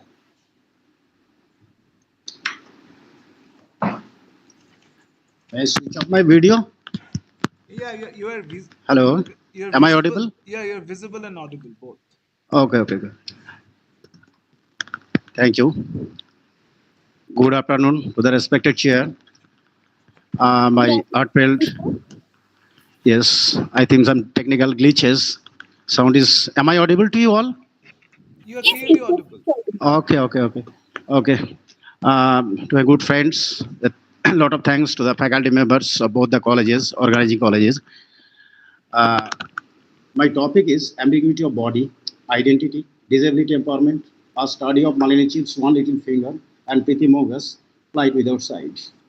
The idea of disability and ability is not a current issue of literary discourse, but it remains as a controversial issue since the dawn of human civilization. The notion of ability and disability stands on an ambiguous ground that generates questions on what parameters the idea of ability and disability is conceptualized. Session 6. Disability constitutes a comprehensive and multidimensional construct encompassing impairments, activity, limitations, participation restrictions, thereby delineating a spectrum of physical, cognitive, sensory, psychological conditions that shape human experiences according to World Health Organization. Disability is not just a biological fact, but also a social, cultural construct shaped by societal norms and representations. The visual perception towards disabled body generates the grotesque image or a literary trope as put forward by Russian literary critic Mikhail Bakhtin in his study of Francois' rebellious work. The essential principle of grotesque perception towards the body results in degradation, ostracization, marginalization, thereby lowering those people beyond human strata and dignity. Visual perception towards those people explain how we interpret the visual world, including our own bodies, by processing visual information from the environment, similarly to those disabled. These theories encompass how we see, organize, and make sense of what we perceive visually to the disabled.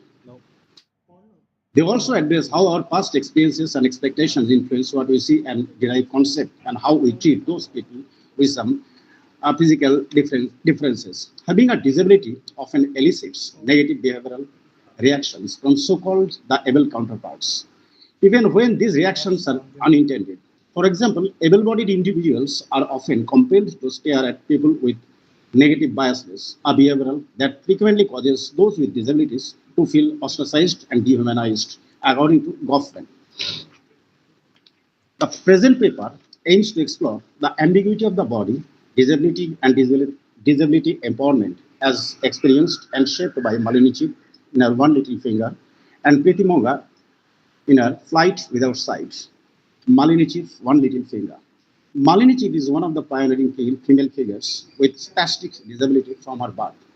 Despite her disability, she surmounts all the obstacles of her life, despite her disability, and establishes herself as an independent one in so-called the able world and challenges all the odds that she had to face during her upbringing. Born in 1966 in Kolkata in an Indian family, Malini Chip suffered from the insufficient supply of oxygen in her brain during her birth. Later, it caused cerebral palsy and turned her into disabled. Her parents took her to London to get cured of it. With last hope, she started to cope up with her physical deformities. She was admitted to Thomas Taylor School, a special school for people with cerebral palsy. On returning India, she got admitted to St. Xavier's College and completed her bachelor degree. She went back to England to get master's degree in gender studies at the Institute of Education, University of London. At present, she is a senior event manager at Oxford Bookstore in Mumbai. One Little Finger is the autobiography of Malini Chief, a woman who defied all odds to emerge victorious in spite of her crippling disability and an indifferent society, who dragged herself out of limits of her condition. This is the story of her search for independence and identity, defying the odds of her body and her zeal to live, along with the able counterpart, meaningful life despite the disability, as life becomes a tear and a smile for her. Malini tells us the story of her heroic battle against the adversity, prejudices, stigmas, and stereotypes. And she raises the question, I wonder why they treat us negatively and look at me with different attitudes. Therefore, the difference emerges from our bodily gestures. I wondered if there would ever be a man in life, would a man see beyond my body? Would anyone put their arms around me and dance with me? Would anyone kiss me passionately? Would I ever be needed by a man emotionally? Or would I always be regarded as a burden for someone to take care of me? Malini Chip, One Little Finger, 65. Malini Chip, through journey, not only exposes the unimaginable realities, but also fixes a journey as inspirational one, which definitely encourages the persons with disabilities. Disability should not be treated as one's burden or an obstacle. Rather, it should be taken as challenging, which one should overcome to secure identity and independence. She decodes the idea of disability. Malini Chibi's role model. Not only she establishes herself, rather she opens the vista for the empowerment of the disabled women, who looks life beyond body and always fights against the tide of obstacles and establishes herself in a secure place in society. Her fight against the social prejudice is a landmark in empowering the female disabilities in so-called the present world. Sorry. Okay. Half of my paper remains unread. Okay.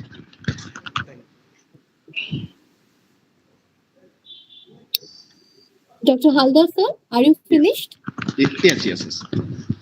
Thank you so much for this powerful and nuanced exploration of the ambiguity surrounding body, identity, and disability empowerment in the texts that you have chosen. Actually, but I cannot properly listen to you. Am I audible to you now? A bit audible, not clear. Not clear.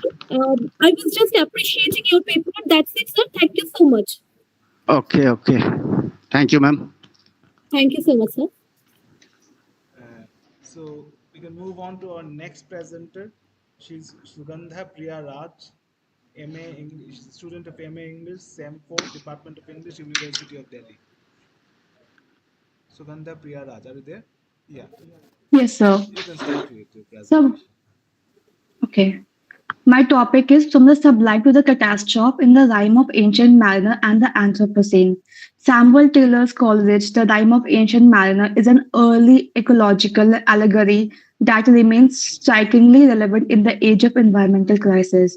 By using the concept of romantic sublime and the mariner's moral journey, Coleridge presents a powerful warning that uh, about humanity's exploitative relationship with nature. The poem, though written over 2 centuries ago, mirrors many of the challenges we face today: climate change, biodiversity loss, and so on. Romantic poets saw nature as sacred, awe-inspiring, and morally instructive. Coleridge's use of the sublime, a mix of beauty, terror, and spiritual awe, show up throughout the poem. Nature is vast and beyond human control, and when disrespected, it turns hostile. A striking example is when Mariner's ship is stranded. Quote, an ideal as a painted ship upon a painted ocean. Here, the ocean becomes a symbol of nature's indifference, and human beings appear powerless. The sublime is not just a feeling of wonder, it becomes a moral force that reminds us of nature's power and our smallness within. The heart of the poem is the mariner's senseless act of killing the albatross, a bird that brought good luck and favorable winds. Quote, and I had done a hellish thing, and it would work them both. For all the avert, I had killed the bird that made the breeze to blow. The albatross symbolizes harmony with nature. Its death represents the careless destruction of the environment, a metaphor we connect to actions like deforestation, overfishing, and so on. Like many modern environmental issues, Mariner's Act is done without understanding its impact or its necessity. After the albatross is killed, nature changes, the wind stops, the ship is stuck, and the sailors are left to suffer. One of the most famous lines from the poet captures the shift. Water, water everywhere, not any drop to drink. This line perfectly captures the irony and cruelty of nature's retaliation. The sailors are surrounded by water, but it's undrinkable. Just as today we face water scarcity despite the planet's abundance. Nature, once helpful, becomes hostile when mistreated.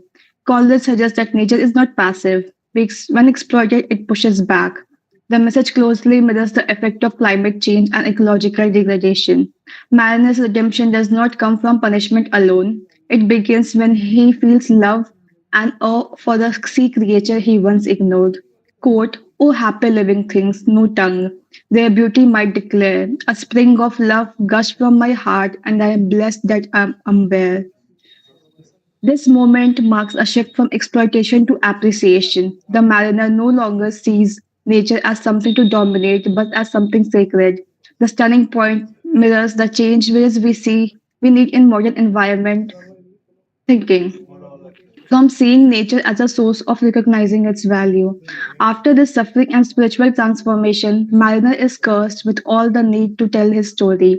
Quote, since then, at an uncertain hour, the agony returns, until my ghastly tale is told, the heart within me burns. He becomes a kind of prophet, warning others not to repeat his mistake. In this way, Coleridge gives us a metaphor for today's environmental activities, scientists, and indigenous communities, people who carry the burden of knowledge and feel compelled to speak out against ecological destruction. Although the rhyme of Ancient Mariner was written in 1798, its lessons apply directly to the challenges of Anthropocene, the current age shaped by human impact on the earth. The albatross represents the endangered species, the dried up ocean reflects water pollution, the mariner's guilt echoes our collective climate anxiety. Coleridge offers more than just a poetic tale. He gives us a powerful vision of what happens when we forget our place in the natural world. The poem shows that spiritual healing and ecological balance can only come from respect, humility, and love for all living beings. The final lines of the poem contains its clearest message. He prayeth best who loveth best, all things both great and small. This is not just a spiritual insight, it's an environmental ethic. Loving all things means preserving the planet, its creature, and its ecosystem.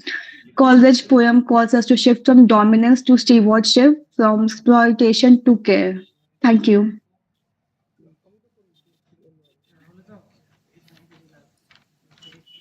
Sugandha, your paper, The Rime of the Ancient Mariner, it brilliantly connects the poem's movement from sublime wonder to ecological catastrophe with contemporary Anthropocene concerns.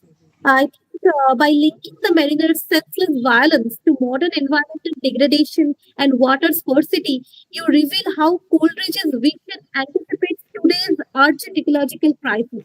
Thank you so much. Thank you. Now I'll request Dr. Poulumi Roy, Assistant Professor, Netaji Nagar College, Kolkata, West Bengal, to present a paper. Hi, Poulumi. Can you hear me, sir? Yeah, I can hear clearly. Oh, okay. I'm not hitting the video mode on because my network will not be that much properly accessible. Okay, sir. You're clearly audible. Okay, sir. So should I start, sir? Yeah, you can start. You can start. Oh, okay. So my paper is on. The title is of my paper is Her Game 2: Visibility, Valor, and the Indian Women Cricketer. The world of cricket in India has long been synonymous with male sporting heroes, viewed as a gentleman's game with male cricketers dominating headlines and national pride. But in recent years, a new chapter has begun to unfold, one where women cricketers are stepping into the spotlight and gaining recognition as sporting icons in their own right. Women cricketers have begun to stake their claim on both the pitch and the public imagination. This paper looks at how the image and role of the Indian women cricketer are changing in today's world. It explores how increased media attention, sponsorship deals, and digital platforms are helping to reshape public narratives, offering these athletes a new kind of visibility and voice that was previously denied to them. A key component of the study involves a survey conducted among college students across different institutions in and around Kolkata to understand how aware and engaged young people are with women's cricket in India. The responses reveal not only the level of recognition female cricketers have achieved among the youth, but also how they are perceived in relation to national pride and sporting excellence. The survey gathered responses from a total of 135 college students across various semesters, offering a diverse yet focused look into the perception of urban youth. One of the key questions in the survey sought to understand the overall interest in cricket among the respondents. The result revealed that over 80% of the students enjoy watching cricket, reaffirming the sport's deep rooted presence in the cultural lives of young Indians. However, around 20% of the participants expressed limited or no interest in the sport, suggesting that while cricket continues to dominate the mainstream, there is a growing diversity in entertainment and leisure preferences among the youth. And the next questions of the survey explored the general awareness surrounding two of India's most commercially visible cricket tournaments, the Indian Premier League (IPL) and the relatively new Women's Premier League (WPL). A staggering 95% of respondents confirmed that they have heard about IPL, underscoring the tournament's strong media presence and cultural entrenchment in Indian popular consciousness. In contrast, awareness about the WPL, though promising, revealed a significant gap. This disparity in recognition between the two leagues not only highlights the historical dominance of men's cricket in public attention, but also reflects the ongoing challenge faced by women cricket in attaining equivalent visibility. The WPL, despite being a recent initiative, has managed to reach a notable portion of the urban youth surveyed, which is encouraging. The data reveals some compelling insights into how Indian cricket is perceived and who the faces of the sport are in the public imagination. A notable 88% of the respondents affirmed that their awareness of Indian women who play cricket are there, which suggests a growing visibility of female cricketers in the national sports narrative. However, when asked about what they generally associate Indian cricket with, only 15% mentioned female cricketers. In contrast, a larger proportion linked Indian cricket with male players as icons, and others viewed cricketers as national heroes, a category likely dominated by men. The responses to the next question, which was open ended, shed light on both awareness and memory recall when it comes to Indian female cricketers. Jhulan Goswami emerged as a frequently mentioned name, suggesting her iconic status and impact of her long career. Similarly, Mithila Raj, Smriti Mandana, Tita Shadhu, and Richa Ghosh also appeared, indicating a growing familiarity with the newer generation. The final two questions in the survey shed crucial light on public sentiment surrounding the visibility and recognition of Indian women cricketers. When asked whether more attention should be paid to them or not, an overwhelming percentage of respondents responded positively. Additionally, some were not very sure of the position of the women cricketers. But the survey, though it is limited, is shows that the audience is ready. It is time for the institutions to respond with equal enthusiasm. Thank you.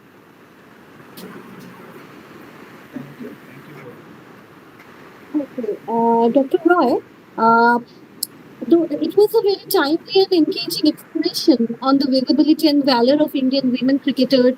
You talked about the persistent gender biases within media representation, the arena of sports, etc. And you also mentioned WPL, which is very crucial to our understanding of women's game. But I have a small question to you. How are you connecting this topic to nature and visibility?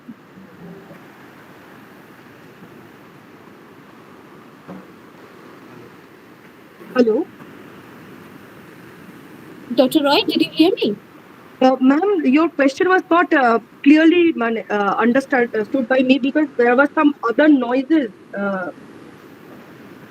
I simply asked how are you connecting your topic to the themes of nature and disability? Yes.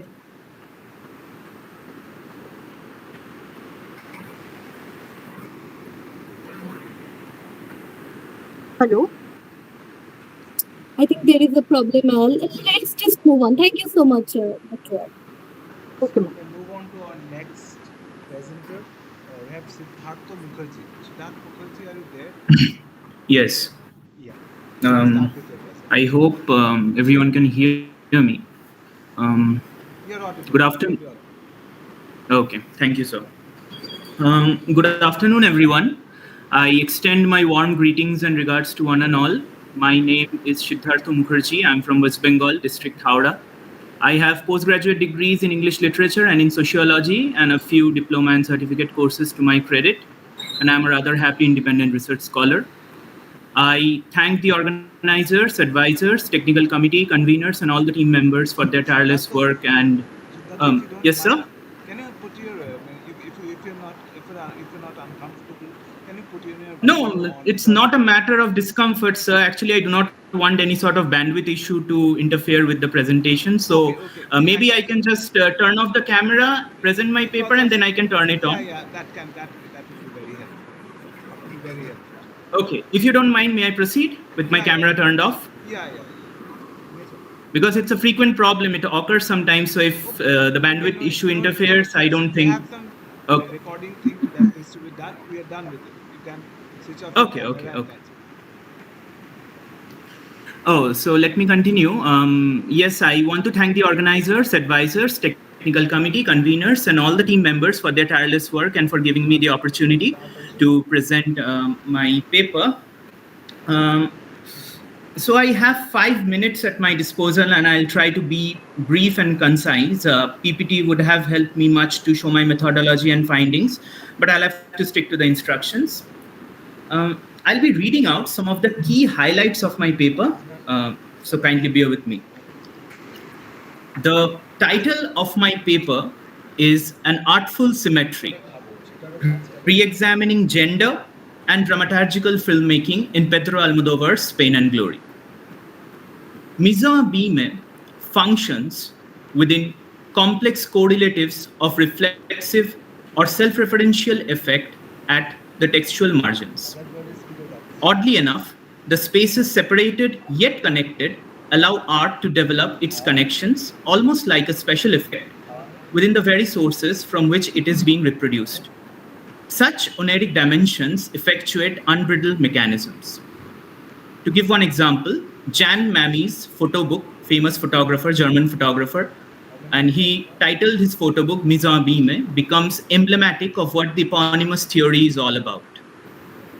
In another context, in another example, to give you a better understanding of the theory, in L.P. Hartley's short story WS, the story's title WS becomes a recurring motif. How? The protagonist is a writer who is also a character in the story named WS and is targeted in a series of increasingly intimidating and threatening messages signed WS. Now, my article puts Pedro Almodovar's 2019 film Pain and Glory in retrospect with gender studies to show how uniquely Almodovar uses the mise en abîme, that is, film within film, and play within film structure to re-examine and rethink sexuality and the intersection of art, aging, infused with erotic uncertainty, performance, and contemporaneity in our own lives. Pain and Glory is an introspective masterpiece, a poetic exploration of the human soul. Recovering from a spinal fusion surgery and suffering from migraines, depression, and afflicted with other related ailments, protagonist Salvador Mallo often finds himself brooding over the past, remembering and exploring the rather idyllic scenes from his childhood, which he is also filming within the film. Infirm and ambulatory, Salvador Mallo is Almodovar's alter ego. He winces in pain, bereaves the death of his mother, begins using heroin, and has fallen into a creative rut. Extolling the virtue of the male gaze and aging masculinity, the film almost feels like self-awareness, a complicated materiality which consists just as much of meanings understood in Cartesian terms as of medical humanities, none of which usurp the other. Now, to reach the concluding part, I would say Mirza Bhime endows the film with a cinematic apparatus almost symmetrical, corresponding certain occurrences as relevantly autobiographical and certain details as autofictional. Almodovar juxtaposes the two in a symbiotic fashion, using melodrama and Mirza Bhime in the representation of artist, mind, body, and sexuality. And in this film, filmmaking and storytelling appropriately become metafictional, melodramatic. Thank you.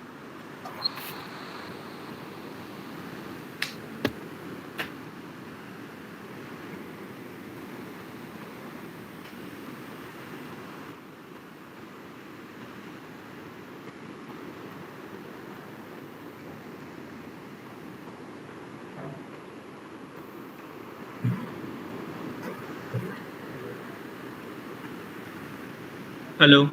Is Rajanna there?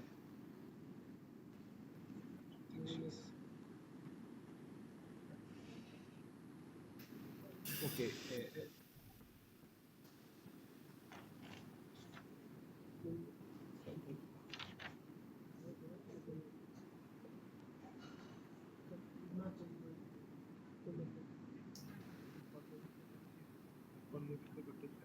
Okay, I guess we can move on to the next presenter. Joins in. Thank you, everyone. Okay, thank you. We have Pallobita Rokshit. Is Pallobita Rokshit here? Yes, yes, sir. Can you hear me? I'm here. Yeah, you can start with your presentation. If you can just put on your camera for. Okay, okay, sir. Am I audible? Yeah, clearly audible. Okay.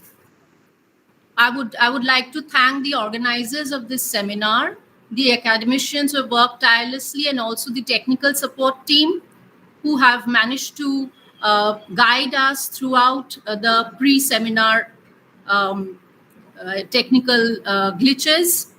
I am Pallobita Rokshit, and I'm a research scholar at St. Xavier's College, Kolkata. The title of my paper is Fall Like a Flower into a Bag, Disability, Desire and Domination in Barsat Ki Ek Raat.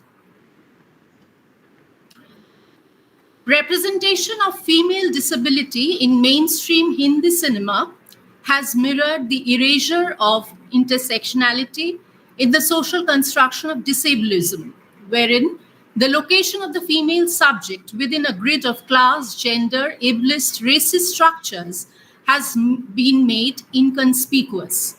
Anita Ghai, writing as a disabled woman advocating for other disabled people in India, remarks, within the Indian cultural context, disability implies a lack or flaw, leading to a significant diminished capability.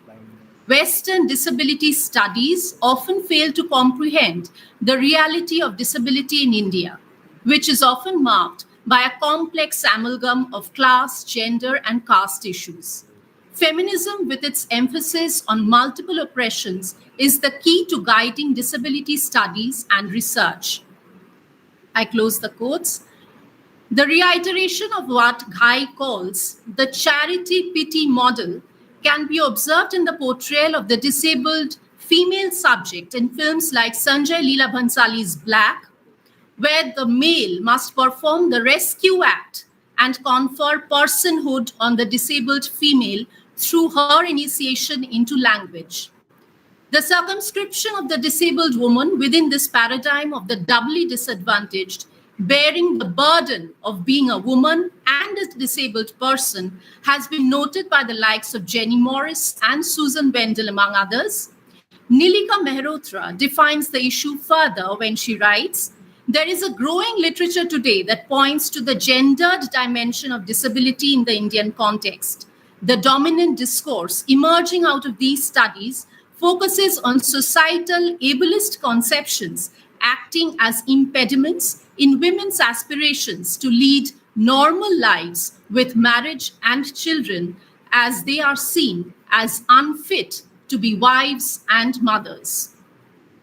Normal lives in the narrative discourse of films like Gulzar's Kashish or Anurag Basu's Barfi have been understood as the capacity in the disabled female subject to form successful heterosexual relationships.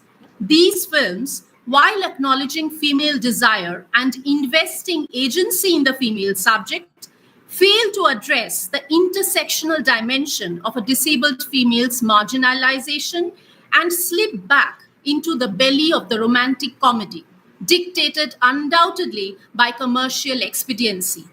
These attempts at representing female disability on screen provide the critical landscape against which Barsat Ki Ek Raat, which was first out in the halls in 1981, produced and directed by Shokti Shamanto, must be mapped.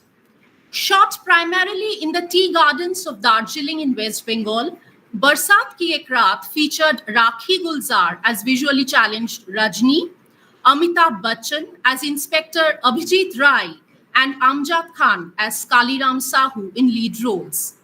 In the opening sequence of the film, the camera significantly captures in a close shot the faces of three men clad in black in a black vehicle recklessly driving on a rainy night.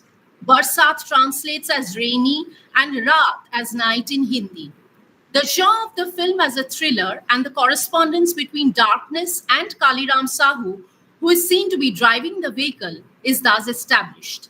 What follows in the film, the abduction and attempted rape of a woman who is known to Kaliram and is a tea garden worker, a standard narrative device to identify the villain, also serves to underscore the predicament of the disenfranchised tea garden workers who carry visible markers of their tribal Dalit location in their costume and dialect.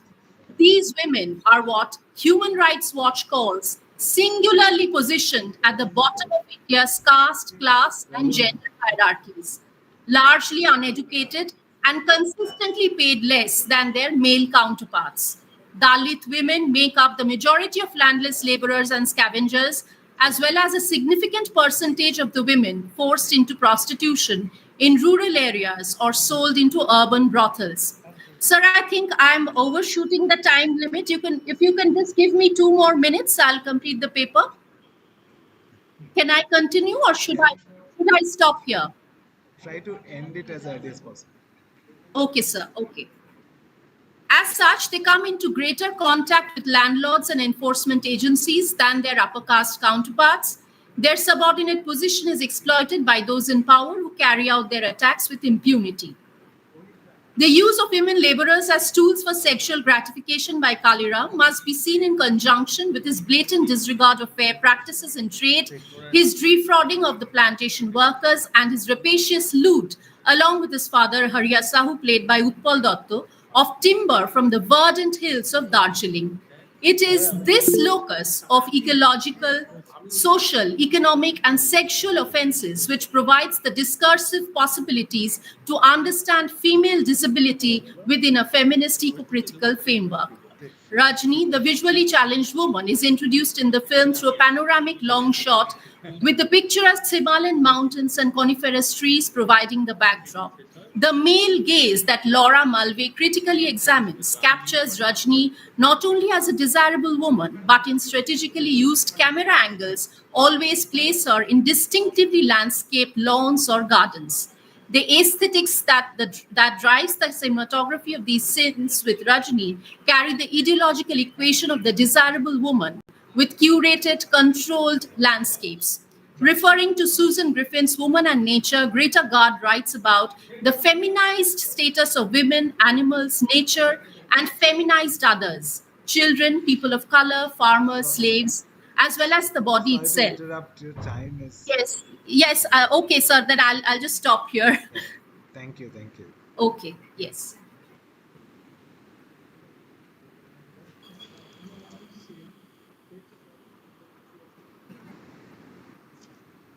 So we move on to our next speaker, Dr. Vikas Chandani. Are you there? Hello. Yes, sir. Yeah, you can continue with the presentation. Sure, sir. Thank you, sir. Greetings to all the organizers of the conference, my dear colleagues, and the chairperson, Rajendra ma'am. The title of the paper is Disability is Not an Ability, a critique of similitons reassigning meaning. We are well aware of who similiton is and what she writes upon. But from her work, the second chapter, Reassigning Meaning, has basically formed an epoch in the area of disability studies. The question of reassigning meaning only existed when Similiton said that the meaning assigned to the disabled people or the meaning assigned to the terms ascribed to disabled people were wrong. However, we need to know if the assigning of this meaning happened over the course of time by the natural and the positive causes, or did it happen over the course of a night by an individual who decided to name people? Surprisingly enough, we realize that this language that evolved through the age always, and in each case, happened because of certain reasons. But yes, it is questionable that certain terms assigned to certain people because of certain conditions might be right or wrong. So first we need to know if social development in assigning meaning was right or wrong. For that, I'll start with a quote. Questioning society on the basis of differences is easy. To establish those differences is the humor of a scholar, but to resolve and locate stability is the skill of a wise man. Linda's lamentation of the disability is largely social. She questions the idea that society likes to segregate the people with disabilities, largely with language and sentiment of something amiss. She states this almost as an echo of Eloine Showalter's sarcastic comment on Lacan's approach towards gender studies. He renders women's identity with a lack, which is ridiculed by Showalter as a Lacanian approach. Lacanian, L-A-C-K-A-N-I-A-N. The word disability itself, therefore, leaves us in the wilderness, where many would question the use of the prefix dis, connoting something negative or missing. And we do. We understand that this means something going wrong. But is something going wrong? Let's think of it. My critique for that is that society has always largely believed in difference in the most binary sense possible. Although we do understand through structuralism and post-structuralism that there is a deference, not difference. The shifting, the postponement of meaning is there. There is no binary unit. Much in the language of Derrida, we can say that social norms and norms of identity are constituted by difference, not by difference. But to state that such differences can be obliterated is really questionable. And Linton admits to that. She says that I don't want to eradicate the line between the abled and the disabled, as long as the disabled aren't insulted or demeaned. But then again, she goes on to say that there are nice words and nasty words. She says cripple is a nasty word, especially abled is a nice word. Let's think about this. To avoid demeaning and discrimination is fine. But it's evident that her notions of these terms are based on both her knowledge as a prolific scholar and her personal experiences. But this does not allow us to overlook the fact that there is a difference, and there is a difference. That there are unique terms ascribed to certain people, and language cannot be limited to nice or nasty. It is language. Well, that's whatever is the gist of my paper. I don't really have much time to express everything. I do have words, but let's not get into that. Thank you. Thank you, Vikas. Thank you, Vikas. Next, we move on to Oru Prasad Paridar. Do you have him here? Yes, sir. Yes, sir. Thank you. Oru, you can start with your presentation. Good afternoon, everyone, respected chairpersons, and my dear fellow presenters.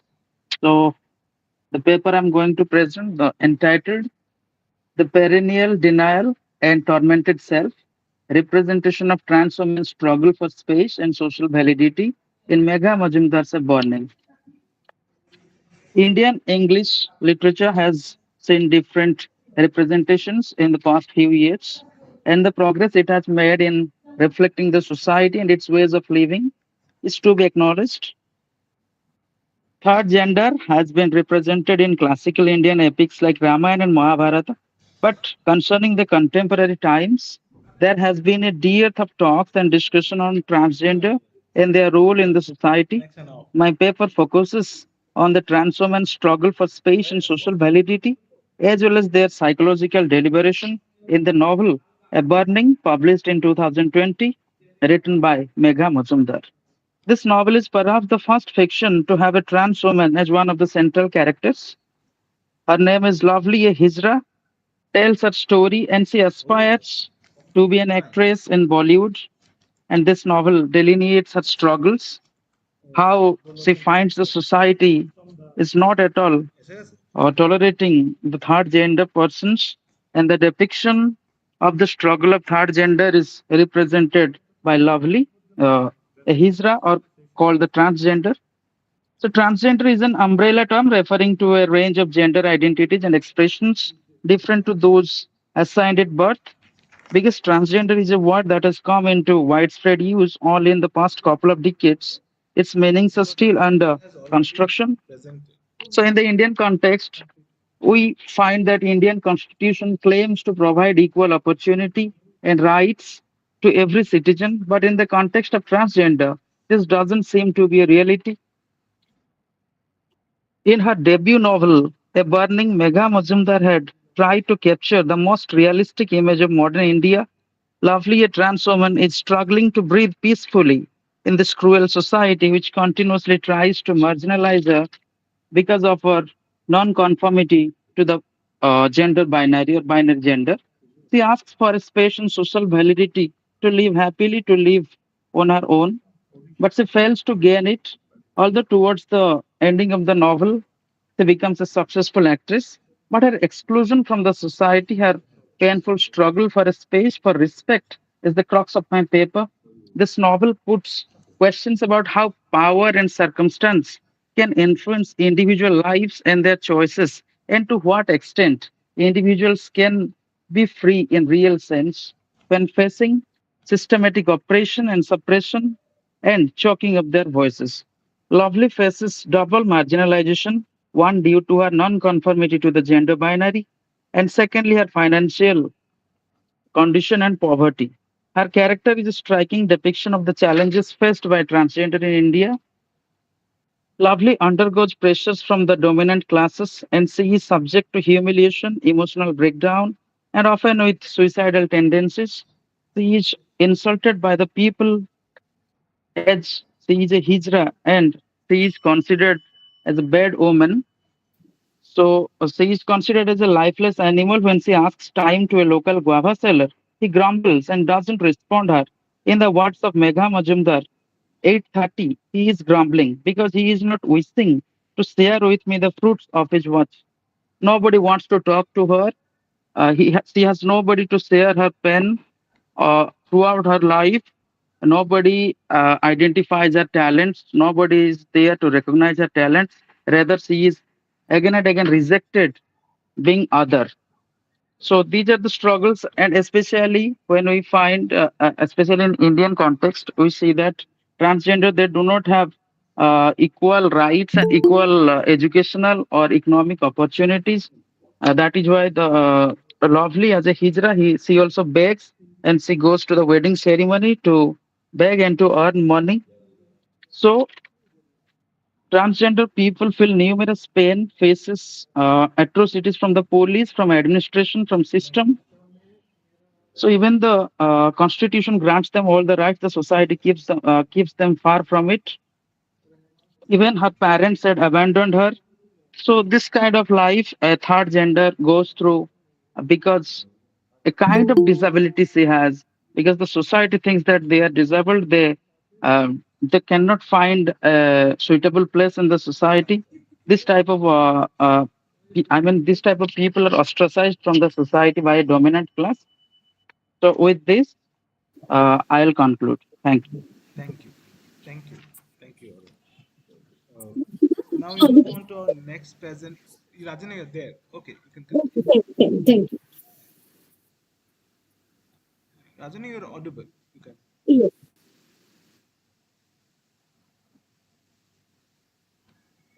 Should I comment something? Can you Yeah, hear me? Can we start? Can we move ahead with the next presentation? Yeah, please. Please let us move on. The next presenter is Podolochan Hasda, Assistant Professor of English, Shonamukhi College, Bankura. Are you there?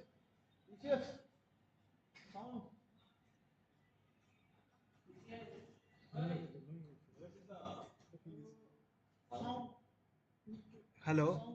Uh, is Podolochan Hasda there? I guess we don't have him here. We move on to our next presenter, uh, Dr. Digambar S. Kulkarni is an associate professor, Department of English, HSADSES College, Hatkanangale, Maharashtra. Are Yes, you sir. there? Yeah. Yes, sir. This is Dr. Digambar Kulkarni from Maharashtra. Okay. You're audible. You're clearly audible. Okay, shall I If you start now? don't mind, if you just can switch on your camera for a bit, for we need to record a bit. 1 minute, sir. I will. Okay, now I'm visible. Yeah, you're clearly visible. You're clearly visible. Okay. Should I keep it as it or should I off for the video, sir? Whichever way you're comfortable. Okay, I will off this one video. Okay, sir. Thank you. Okay. The My name is Dr. Digambar Kulkarni, Associate Professor at UG and PG level in Maharashtra. There is one college at the tehsil level. And today I'm going to present my research paper. And the topic of this research paper is Rape of the Lake, a gradual death of balanced ecosystem in Akineni Kutumrao's Softly Dies a Lake. Softly Dies a Lake is an ecological memoir, and the author belongs to one of the state of in India, that is Andhra Pradesh. And originally, this novel has been written in Telugu language, and it is translated into English. I use the term "rape of the lake," copying the title "Rape of the Lock." But here I want to here I want to suggest that how the human greed brings the death of the balanced ecosystem over the period of time. Here in this novel, we know that there is a beautiful lake, natural resources for the indigenous people, but the human greed or corporate culture or new technology, that is new development, modern narratives, and these narratives destroy that the balance of the ecosystem under the name of development project. Earlier, there is communal harmony, there is concord between natural resources and the dwellers who dwell upon these natural resources. But because of the entry of industry or market driven culture, there some people they are traditionally using the profession of fishing, but because of the corporate culture, they become very greedy and they start to rob that natural lake which was beautiful once. Here, the narrator, who is an old man, but he told when he was young, when he witnessed the beautiful nature, natural resources in this novel. And the major finding, one of the major significant finding of this study is that any piece of writing belonging to the genre of green literature is not a mere representation of environmental or ecological degradation. Moreover, it advocates the ways of sustainable development through the ideas of deep ecology and ecojustice. In this paper, I use these two terms, deep ecology. It means we have to give equal value to all human beings or all animate beings, non-animate things also. Here we should not think humans are superior, humans beings are superior rather than other beings, and the whole universe is for all beings. So we should consider all the beings and non-animate things equally. And in eco-justice, what I want to say, what happens because of environmental degradation, environmental loss, mostly the marginal people they suffer a lot, and that environmental loss should be equally distributed among the powerful society, among the powerful people as well as marginal community. Okay. Now I am going to conclude my paper. Here in this novel, in the very beginning, we see how there is a harmony between human beings and natural resources, and at the end, we see only human greed disrupts that harmony, communal harmony, as well as the intrinsic values also. We come to know that they are decayed because of the human greed.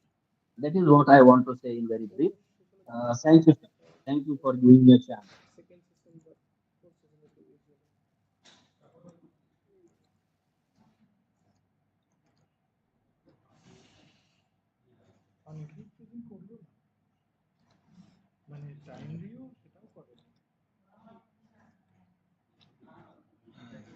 Thank you.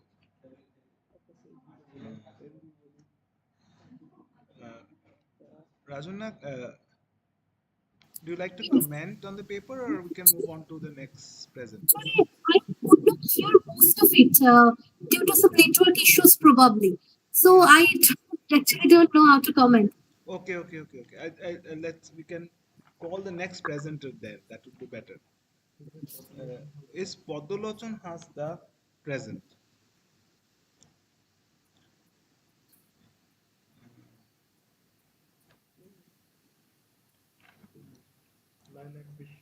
Lilac Bish. So Podolochon has the seems to be absent. So Right. we move on to our next presenter. She's Lilac Bishas. Is she present?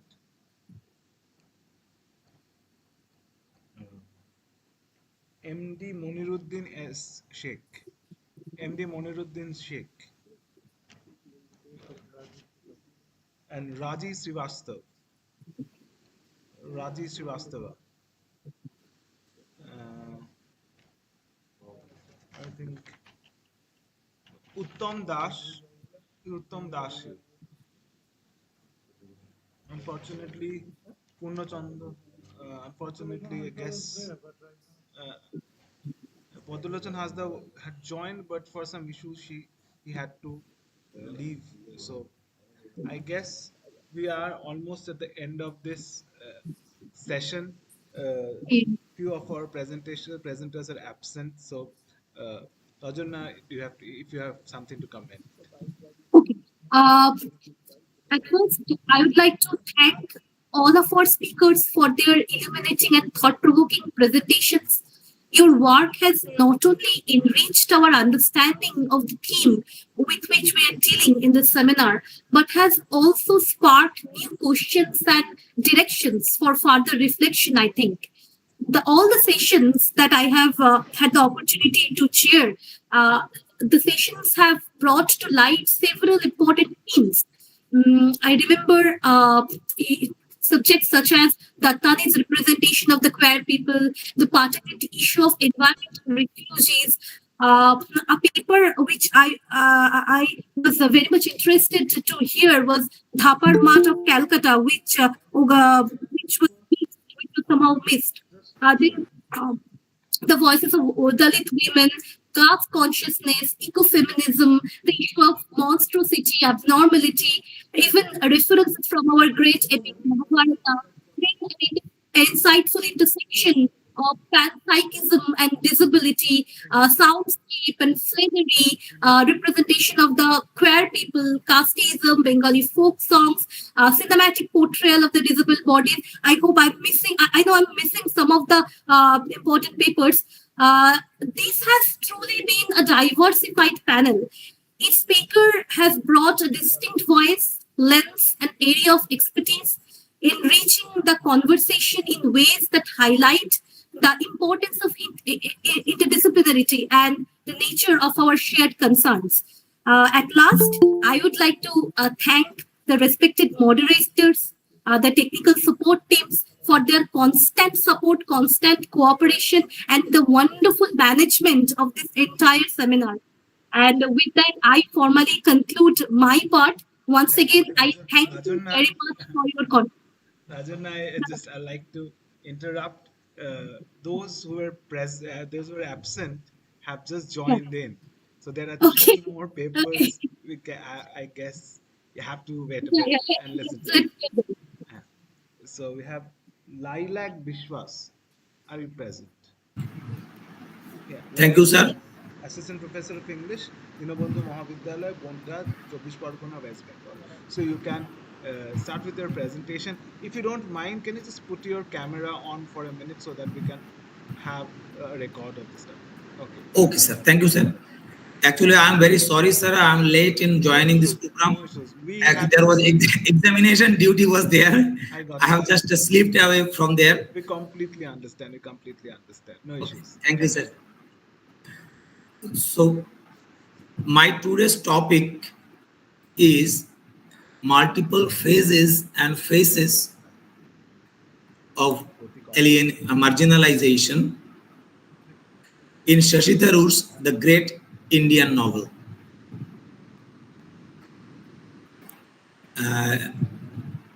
Is my presentation visible? It is visible. It is visible. You can continue. Okay, okay, thank you.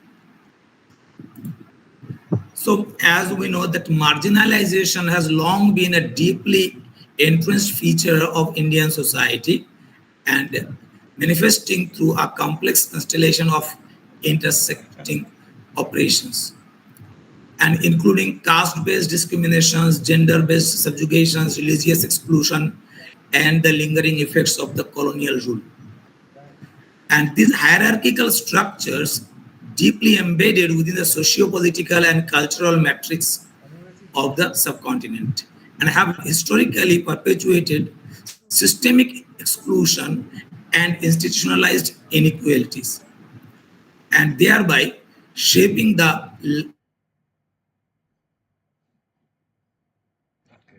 generations. In my present study, I have tried to examine Shashi Tharoor's Great Indian Novel as a post-colonial literature and the marginalization in Indian society. Secondly, it focuses on how the novel reimagines Mahabharata within the historical and political context of the colonial and post-colonial India. Thirdly, the narrative uses satire and allegory to expose the persistence of caste, gender, and religious hierarchies. And Tharoor critiques nationalist myths and hegemonic discourses. And this paper argues the literature, particularly Tharoor's novel, serves as a site of resistance, offering alternative ways of seeing history, power, and identity. And finally, the study underscores the novel's role in amplifying marginalized voices and challenging institutionalized injustice through intertextual and mytho-historical storytelling. So in the novel, we can see a caste-based marginalization, and this reality of India is presented in a very crucial and in a very interesting way by drawing a parallel between Karna and Jinnah.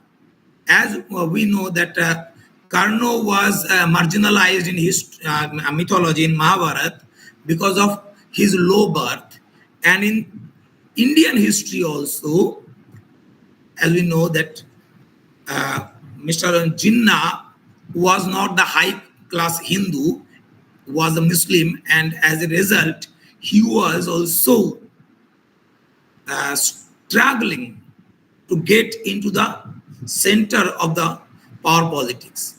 And he also faced the systemic exclusion as Karna faced, because Karna from the Kshatriya elite and Jinnah was from the upper caste dominated Indian National Congress.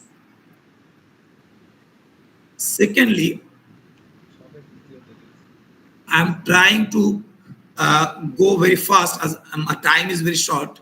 Duryodhan as a Hindu nationalist symbol and the systemic continuity of marginalization, because the novel critiques how caste and religious exclusion have continued from ancient to modern India and shaping its democratic structures and institutions. In the next point, that is the gender-based marginalization of women as a symbol of exploitation. Women as symbolic figures, and Tharoor critiques the systemic marginalization of women by depicting them not as autonomous agents but as symbolic representations, idealized as pure and sacrificial or manipulated and political instruments, as pointed out by Spivak and Chatterjee. and historical echoes of female subjugation, and this portrayal reflects a broader historical pattern in Indian society, where women's identities have been shaped by nationalists. Third point is that Draupadi embodies the complex tension, commanding in presence yet subjected to male control and reduced to a tool in political games, mirroring the limited agency granted to women in nationalist movements.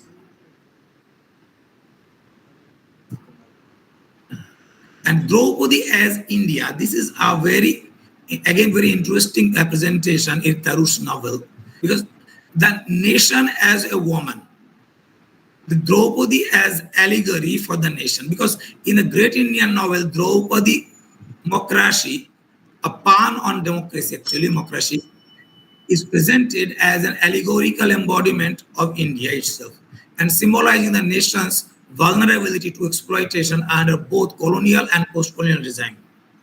I think I need to go very fast, so I am moving directly to the next point.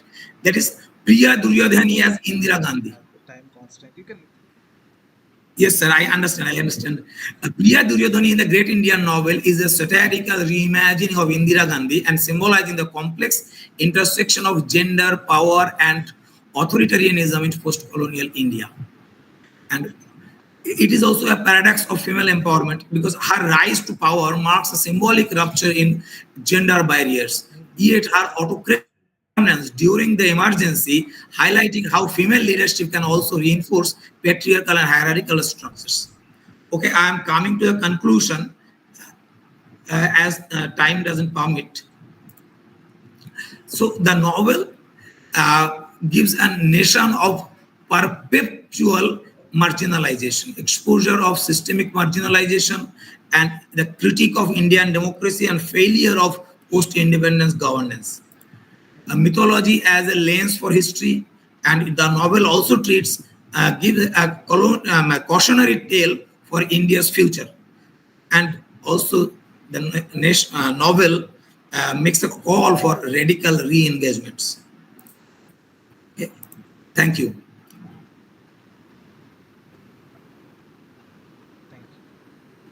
So I guess we can move on to our next presenter, MD Moniruddin Sheikh.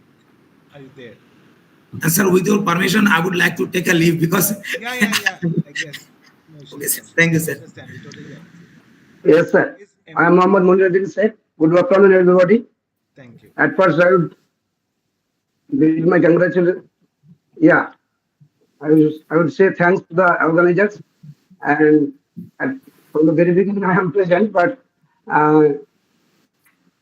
whatever may be the fact, my topic is issues of gender discrimination and women's subjugation in Commonwealth.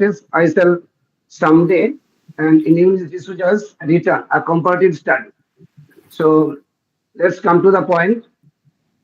Women issues in the patriarchal setup have been actually the burning topics. The patriarchy cannot be open-minded to consider women equal in every field of human discipline. Men with their politics and politics have been coming to enjoy required advantages and privileges. They are being the very audible voices in all domains of patriarchal society. They come to the interference that men are physically, potentially, and intellectually stronger than women of society. It is strongly propagated from the pulpit of the patriarchal religiosity and didacticism that women have come to the world to serve men. Hence, women should exhaust themselves in appeasing, gratifying, and fulfilling all the requirements of men. They should give birth to babies, rearing them, arranging the home, discharging all the chores of the family. Only then they are deemed to be good homemaker.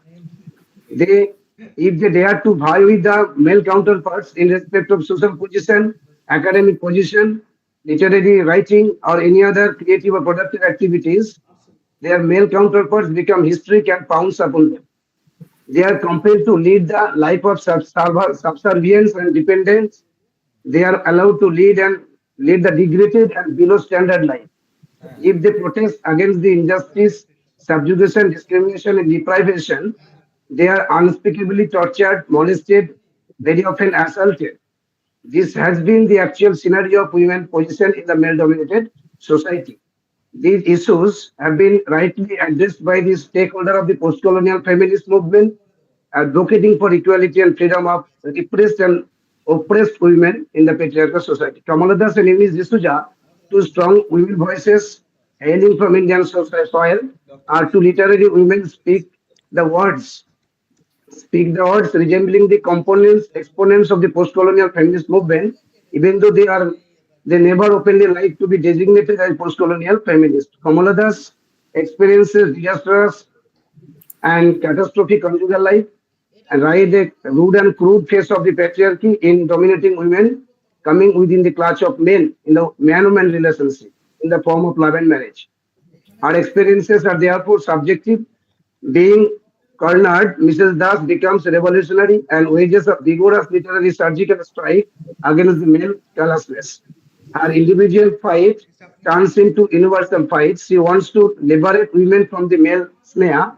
The, she tries to unmask the romantic membranes wrapped up in the face of the hypocritic, chauvinistic, hedonistic, and sadistic men of society. She urges women through her poems to fight their own fight for the sake of their self-identity, honor, and position in the androgynous society. Amy D'Souza tries to do the same thing for the exploited women, but her approach is a little bit different. She never managed in life, hence she is beyond the direct clutch of men of society. Her experiences regarding women's subjugation and gender discrimination are basically based on hearsay. As an onlooker of the women predicament, D'Souza experiences are therefore objective. As a professor of English, she proves her intellectual, academic, and professional strength. Such a lady is normally beyond the male oppression. They are scared of such fertile women. Eunice D'Souza tries to empower and embolden women against the injustices done to them by inculcating awareness and fighting spirit into the mind, body, and soul of women through her poems. She tries to coach them for fighting against their respective male counterparts. She knows very well that until and unless women are vocal for their own cause, their problem will not be mitigated and resolved. Both Kamala Das and Amy D'Souza seem to play the role of messiah for the patriarchal, particularly Indian women. For the sake of the precision, this paper deals with the two poems of the two authors. I Shall Someday, written by Kamala Das and written by Eunice D'Souza. I think time is not permitting me. So hence I am concluding my speech by saying that both Kamala Das and Eunice D'Souza are heading towards the same target, that is the liberation of women from the male clutch, and they are trying to establish the normalcy or balance in the society so that women can enjoy equal rights and liberty in the society. Only then the society can run smoothly. Otherwise, the society may collapse in no time. Thank you, sir. Thank you, Manoj. I'll just for once more I'll just repeat the names of the paper presenters were yet to join. Uttam Das, if I am not, is Uttam Das available? Is Uttam Das online? No. And Raji Srivastava. Raji Srivastava. Okay. And Poddolochan Hasda. We've observed that Dr. Priyanka Dey is here. However, I guess your presentation slot was in session 4 or in session 5. Actually, so that yeah, good afternoon. Actually, the time was given that we have to join from 3:20. Yeah. So and so not an issue. So if you haven't presented yet, you can present here. So that will should I present now or shall I wait? You can present. We would like to conclude with your presentation. Okay, so may I start? Yeah, if you don't mind, if you just put the camera on for yeah, sure. I'll be.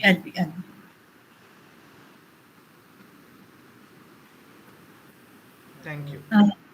Good afternoon, everybody. First of all, I would like to thank the organizers for organizing this 2 days international seminar on such an interesting topic that is nature, gender, and disability, interrogating the marginalized spaces.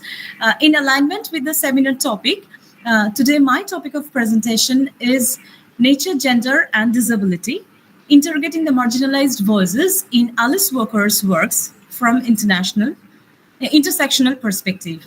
I am assistant professor in the Department of Linguistics in Maulana Abul Kalam Azad University of Technology, West Bengal.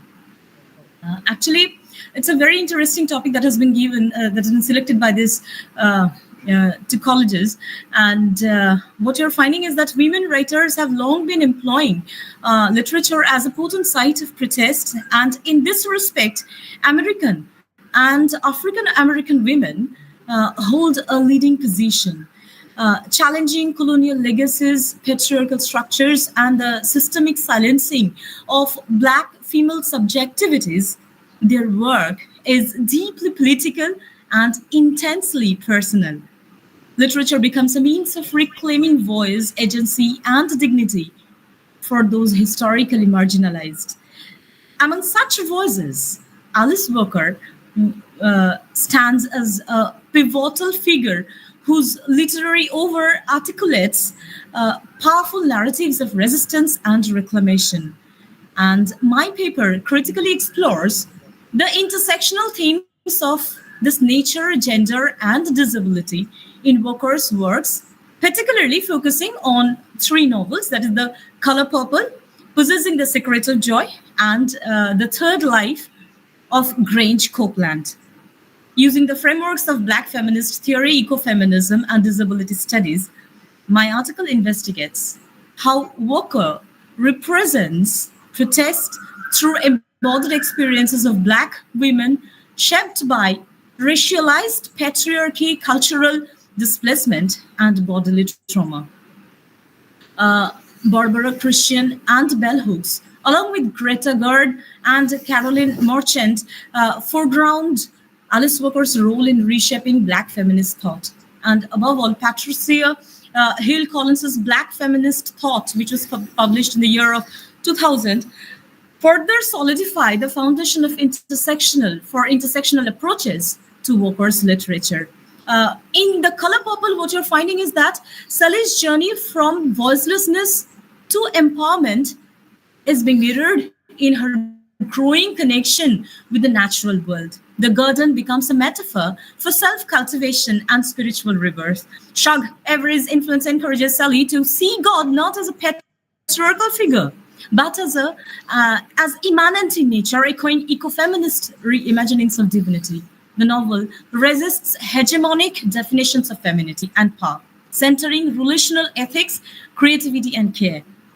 In Possessing the Secret of Joy, my paper has focused on disability, trauma, and resistance. Here, we find Tasha's story. Tasha's story in Possessing the Secret of Joy confronts the brutal legacy of female genital mutilation. The trauma she endures is both physical and psychological, rendering disability as a lived condition and a metaphor for cultural violence. Walker's depiction reframes disability not as a lack, but as a space for resistance, memory, and political critique. Through Tashi, the novel explores how bodily autonomy is reclaimed in defiance of cultural expectations. In The Third Life of Grange Copeland, which is a quite early novel, we find the writer is portraying the destructive effects of racial capitalism and domestic patriarchy. Yeah, I'll be just wrapping up.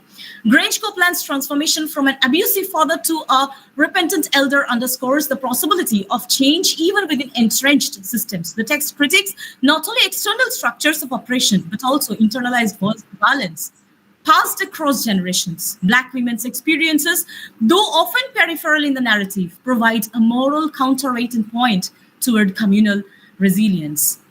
By framing gender, nature, and disability within an intersectional lens, Alice Walker offers not only a critique of injustice, but also a vision of restoration. In doing so, actually, she reclaims narrative space for voices long silenced and affirms literature's enduring power as a tool of resistance and renewal. Thank you. The time is very short, so I have just tried to present my paper in a very nutshell. Um, Thanks for giving me this opportunity. Okay, so we have come to the end of presentations. Rajan has already, Rajan, if you have something to say, you can. Yeah, I have already finished my concluding remarks. Let me extend my heartfelt thanks to the organizing committee for putting together Rajan, such a if you don't mind, can you kindly switch on the camera because this. yeah, sure.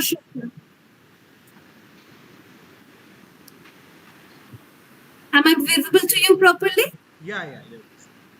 Okay. Let me just extend my heartfelt thanks and gratitude to the organizing committee, the esteemed colleagues of these two colleges. I would like to visit sometimes, and you have organized such an intellectually stimulating seminar.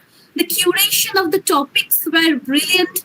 In my three sessions, I have had the privilege of hearing some wonderful papers, a varied range of topics, theoretically sound, wonderful understanding and treatment of the papers.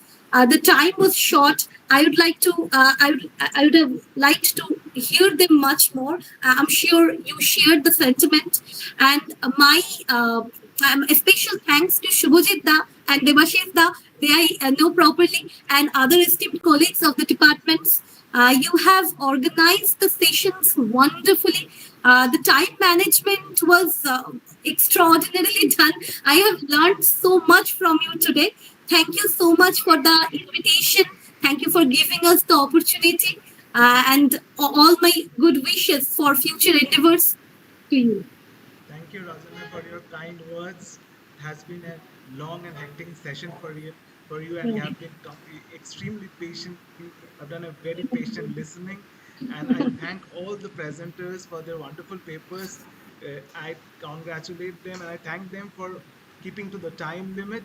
And I apologize that we haven't provided you with much time because there were lots of papers to whom we had to give time. I guess I render best of luck to all the presenters with their research. And next time, sometime in future, we would like to see them Right. in person in our college. Absolutely. Thank you, everybody. I like to thank here the administration of both the colleges, our RDK College and Nabagram Amar College, for arranging this entirely big thing for 2 days. I like to thank the English departments of both the colleges and the technical staff who worked really hard to make these things possible. Uh, with this, we come to the end of this 2 day long session. I hope many new ideas have emerged and which will be worked upon in future. So thanks a lot for being there and supporting this endeavor of ours. Thank you. Thank you. Everyone. Thanks to you. Thank you so much. Have a Thanks good a lot. Thank you so much.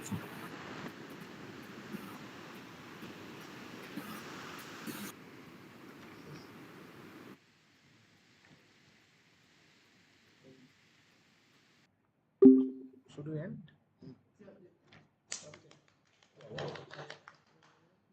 Okay. So,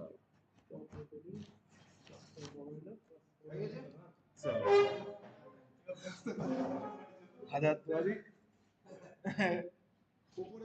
এত তাড়াতাড়ি হয় যায়নি না শাসা করে না না অনেকে presentation করে নি তো অনেকে চলো উপরে গিয়ে লিস্টটা দিয়ে আসি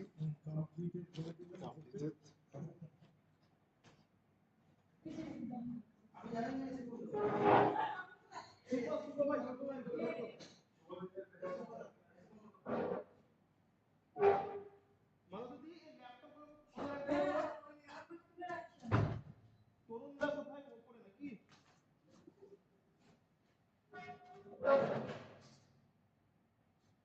भाई आप सीधे ही बंद कर दे रहे हो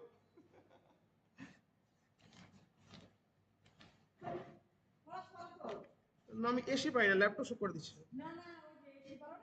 এসে আমি ব্যবহার করি না, জানি না।